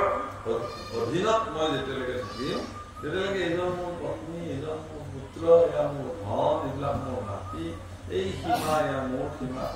এই যে সম্পত্তি মোৰ সম্পত্তি এই মই মোৰ অহম মম অহম মানে মোৰ অহম মানে মই মম মানে মোৰ এই অহম মম ভাৱনাৰে আমি বিলাকে জীৱন অতিবাহিত কৰোঁ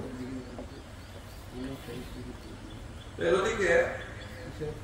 সেইকাৰণে এই ভাৱনাটো আমি পৰিত্যাগ কৰিব লাগিব বিৰক্ত হোৱা সংগৰে বিষয়ৰ প্ৰতি যেতিয়া মানুহ বিৰক্ত হৈ যায় তেতিয়া তেওঁ পুত্ৰ জ্ঞান নকৰে আৰু সম্পত্তিটো তেওঁৰ বুলি নাভাবে তেওঁ ভাবে যে এইবিলাক সকলো তেওঁৰ মোৰনো কি আছে মই মাত্ৰ প্ৰতিনিধি যিমান দিন মোক এইটো চলাবৰ কাৰণে আজ্ঞা কৰিছে সিমান দিন মোৰ বৰ্তমান যিখিনি মাটিত মই মালিকীস্বত্ব হৈ আছো সেইখিনি মোৰ দেউতাৰ নাম আছে দেউতাৰ আগত দেউতাৰ নাম আছিলে তেওঁৰ আগত তেওঁৰ পিতৃৰ আছিলে বংশানুক্ৰমিক উত্তৰাধিকাৰী সূত্ৰে আমি এইবিলাকক জমি জায়দাদবিলাক আমি আমাৰ অধীনত আমি ৰাখি থাকো মোৰ পিছতো কিমান পিঢ়ি সেইখিনি মাটিত চলি যাব কিন্তু মাটিয়ে হৈ থাকিব আৰু আমাৰ পিঢ়ি এটা পিছত এটাকে সেই মাটিতে লয় হৈ আৰু আমি ভাবি থাকিম কি জীয়াই থকা দিনকেইটি মোৰ বুলি নকওঁ মাটি হৈ থাকিব সম্পত্তি হৈ থাকিব জগতত আপুনি আৰু মইহে যেনেকে আহিছো একো নোলোৱাকে সংগে একো ৰতিও নাযায় লগত এটা ৰতিও নোহোৱাকে আমি যেনেকে আহিছিলো তেনেকে এই জগতৰ পৰা ইয়াৰ কোনো ৰাস্তা বোলে হয় দে মই ইমান সম্পত্তি কৰিলো যে ইয়াৰ কিছু মই লগত লৈ যাওঁ তুমিও নিব পাৰা আৰু নিনো কলে লৈ যাওঁ শ্মশানত যিবিলাকে শ্মশান যাত্ৰাত ভাগ লয় শৱ সৎকাৰত ভাগ লয় জীৱনত সেইকাৰণে অধিক পৰিমাণে শৱ সৎকাৰত ভাগ ল'ব লাগে বুলি কৈছে শৰীৰ শৱ সৎকাৰত ভাগ ল'লে মানুহৰ জীৱনত এটা লাভ বৰ সোনকালে বিষয়ৰ প্ৰতি বিৰক্ত উৎসৱ আদিত ভাগ লোৱা আৰু শৱ সৎকাৰত ভাগ লোৱাৰ মাজত পাৰ্থক্য আছে একেখন গাঁৱৰ মানুহ যেতিয়া গাঁৱত এখন বিবাহ হয় আৰু বিবাহ হলে যেতিয়া চবে বিবাহ খাবলৈ যায় তেতিয়া মানুহৰ দৃষ্টিটো বিষয় আৰু সম্পত্তিত থাকে সাজ সজ্জা অলংকাৰ বৰাৰ ঘৈণীয়েকে শইকীয়াৰ ঘৈণীয়েকে কি পিন্ধিছে সেইটো চাওঁ শইকীয়ানীয়ে কি পিন্ধিছে বৰুৱানীয়ে কি পিন্ধিছে হয়নে বৰুৱাই বা কি গাড়ী লৈ আহিলে কিমান দামী গাড়ী তেওঁ উপহাৰ কি আনিছে এনেধৰণৰ বিষয় চিন্তাবিলাকত এনেকুৱা ধৰণৰ উৎসৱবিলাকত আমাৰ মনবিলাক নিবিষ্ট হয় কিন্তু একেখিনি মানুহে যেতিয়া পিছদিনা ৰাতিপুৱা গাঁৱৰ কোনোবা এজন মৃত্যুত আহি পেলাই তেওঁলোকে চোতালত আহে তেতিয়া কাৰো এইবিলাকৰ প্ৰতি ধাৰণা কোনে কি পিন্ধি আহিলে সেইবোৰ নাচায় আৰু যিমান পৰিমাণে মানুহে শৱযাত্ৰাত গলে যিমান পাৰে একো নিপিন্ধাকে খুব চিম্পলি তাত যায় আৰু আলোচনা কৰে কি বুলি সঁচাকে দেই মানুহৰ জীৱনৰ ভৰসা নাই দিয়ক কালি সন্ধিয়া কথা পাতিছিলো কিবা কিবি পৰিকল্পনাৰ কথা কৈছিলে ৰাতিয়েনো এনেকে গুচি যাব এনে মানুহ সঁচাকে দেই মনুষ্য জীৱনৰ ভৰসা সেইদিনাখন এই ভাৱনাটোৱে আপোনাক ক্ৰীড়া কৰিব আৰু যিমানে এনেকুৱা ভাৱনাই আপোনাক ক্ৰীড়া কৰিব আপোনাৰ মনলৈ সিমানে ঈশ্বৰৰ প্ৰতি ভক্তিৰ ভাৱনা বাঢ়িব বিষয় মুখতটো ভগৱান আহিয়ে পোৱা নাই এই ভাৱনাত আহিছে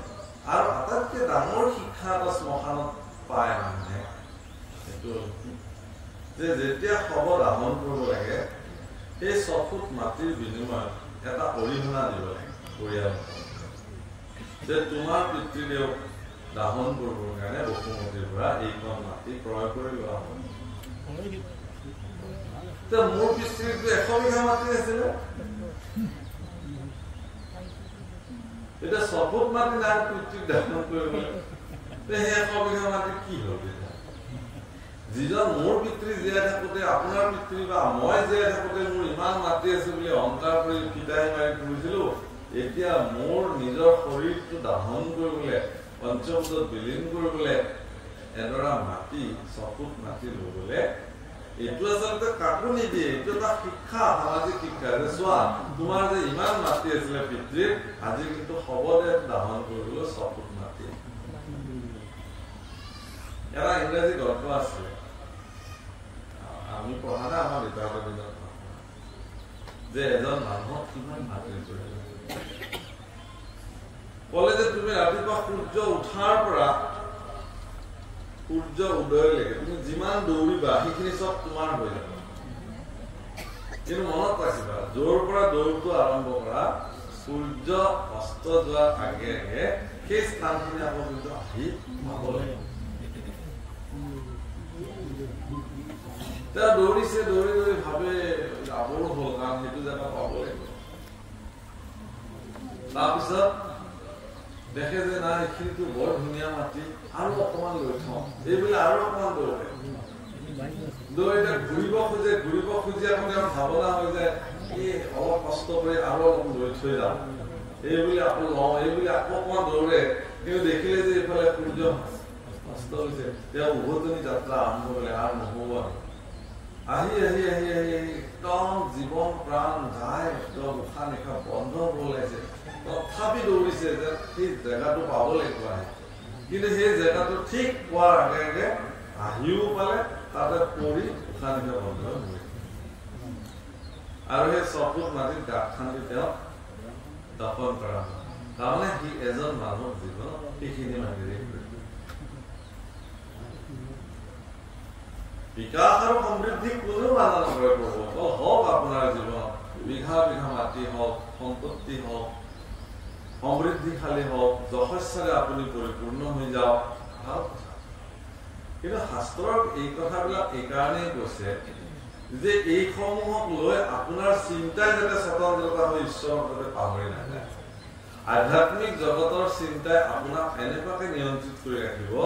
যে বহুত ধনশালী ঐশ্বৰ্যশালী বিভূতিশালী হোৱাৰ পিছতো আপোনাৰ মনোবৃত্তিত এটা কথাই থাকিব যে এইবিলাক মোৰ নহয় আৰু যি কি নহওক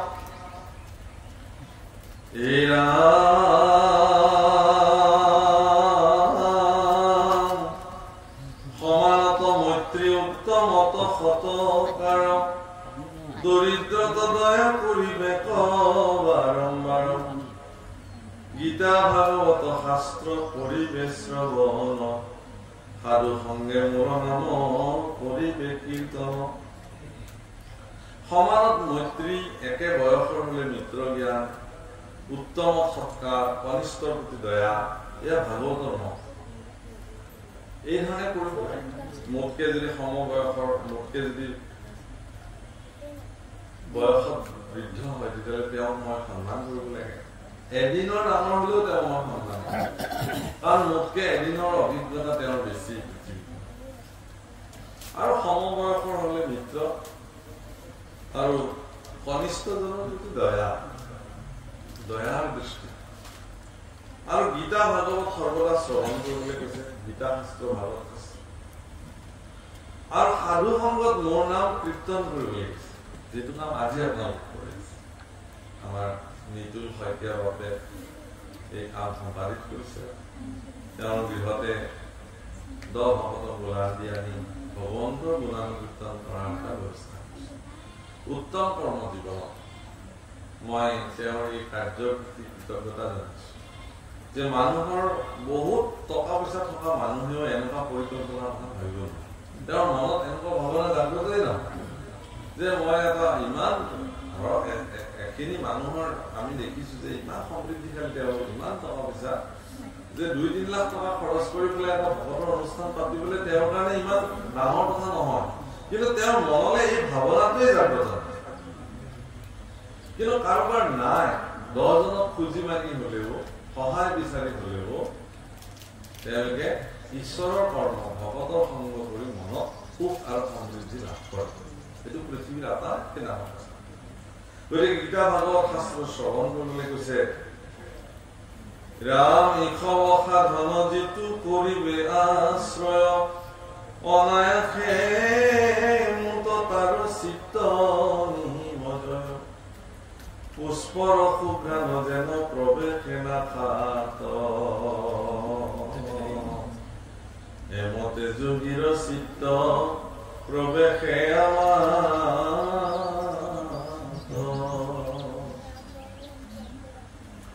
সমস্ত ভূততে মই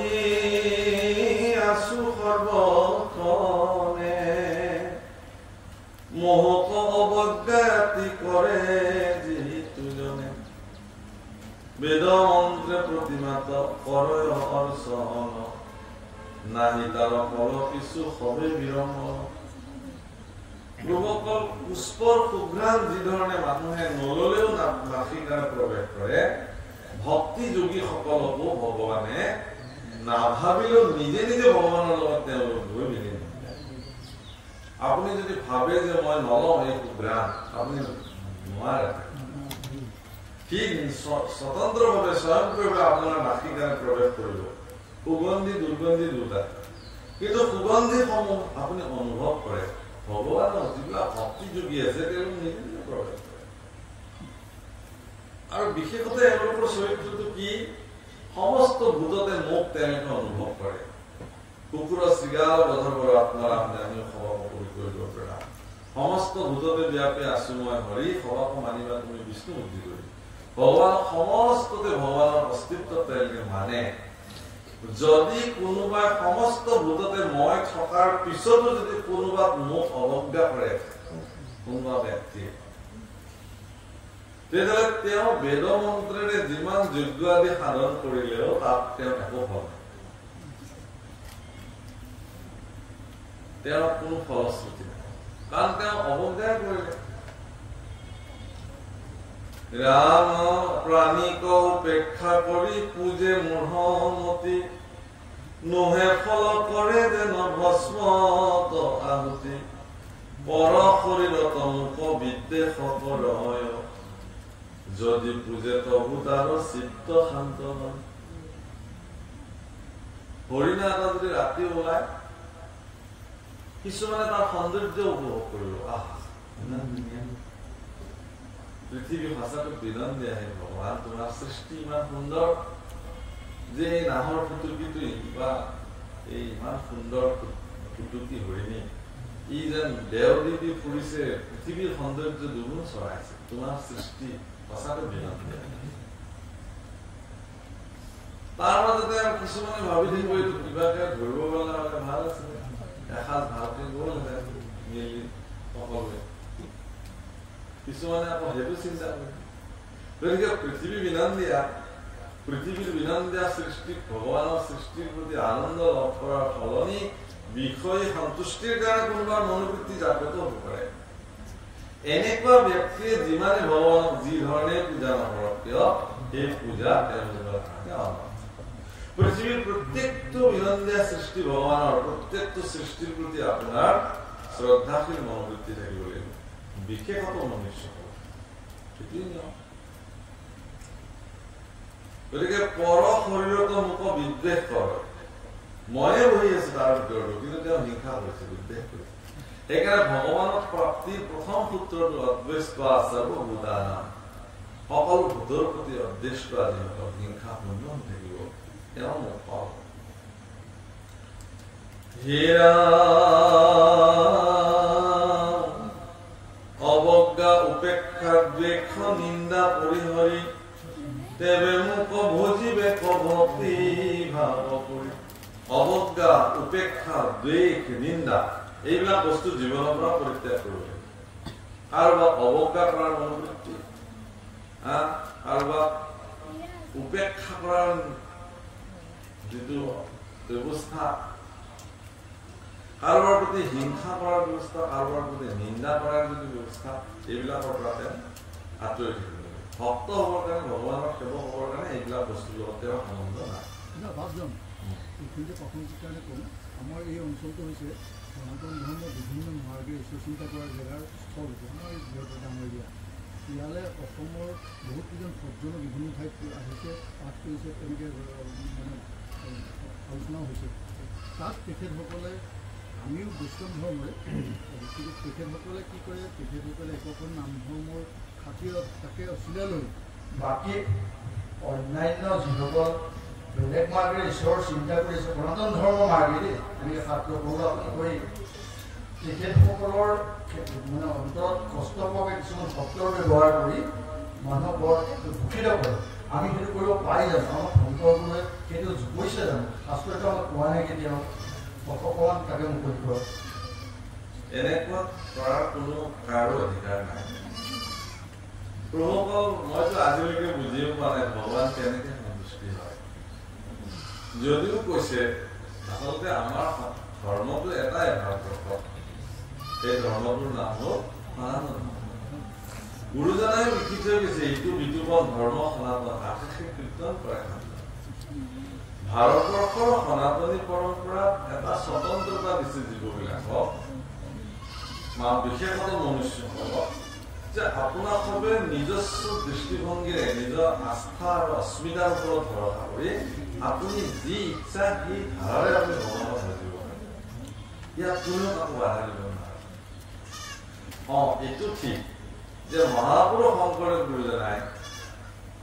এটি মাৰ্গ প্ৰশস্ত কৰি থৈ গৈছে। সেই মাৰ্গটো হ'ল হৰিনাম কীৰ্তনৰ দ্বাৰা ভগৱানৰ ওচৰত সমৰ্পিত হ'ব লাগে। কিন্তু মহাপুৰুষে কেতিয়াও কৈ যোৱা নাই যে মই দেখুৱাই দিয়া মাৰ্গটো থাকি বাকীবিলাকক আপুনি অৱজ্ঞা কৰিব, এনে কথা গুৰুজনাই প্ৰস্তুত কৰিছে।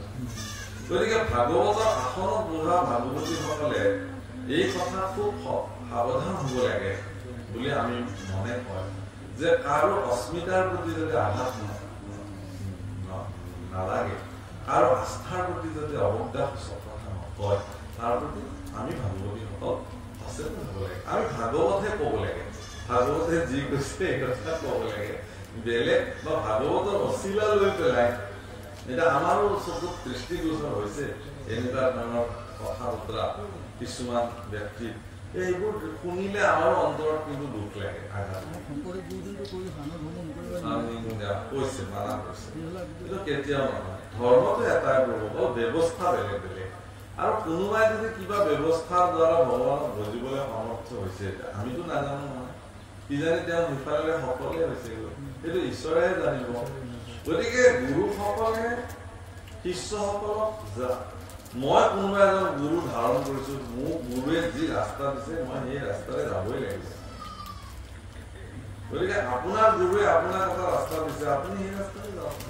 গতিকে মোৰ গুৰুৱে দিয়া ৰাস্তাটোত আপুনি নগ'ল কাৰণে আপোনাক মই নিন্দা কৰিম, এনে কথা শাস্ত্ৰৰ বিধান আৰু এনেকুৱা হোৱাটো উচিত নহয়। এইটো মই একদম স্পষ্ট কৰিলো আপোনাক, কোনেও যাতে নকৰে। আৰু কোনোবাই কৰিলেও সচেষ্ট সমাজে তেওঁলোকক লগে লগে ইয়াত বাৰণ কৰিব লাগে যে হে প্ৰভু, আপোনাৰ শ্ৰীমুখে আমি ভাগতহে শুনো, কাৰোবাৰ অৱজ্ঞা বা অপেক্ষা নিন্দা আমি। আপোনালোক আমাতকৈও শ্ৰেষ্ঠ স্থানত বহি আছে, সৰ্বনত স্থানত। গতিকে আমি যদি এইখন আসনত বহি কেতিয়াবা ভুল পথেও গতি কৰো, আপোনালোকে সচেষ্ট হৈ এই ৰাস্তা প্ৰশস্ত কৰিব। মানে এখন গাড়ীত যেতিয়া মানুহ গৈ থাকে, ড্ৰাইভাৰে যেতিয়া গাড়ী চলায়, তেতিয়া ড্ৰাইভাৰৰ ওপৰত স্বতন্ত্ৰতা দিয়া হয়, তেওঁ চলাই থাকিব গাড়ী। কিন্তু ড্ৰাইভাৰে যেতিয়া লটম পটম কৰে, ড্ৰাইভাৰে যেতিয়া ভুল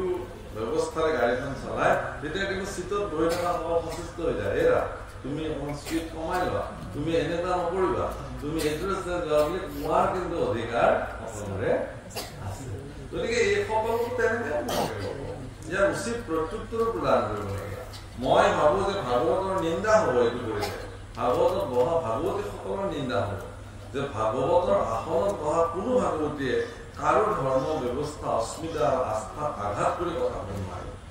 এনে নীতি ভাগৱতে কেতিয়াও দিয়া গুৰুজনাই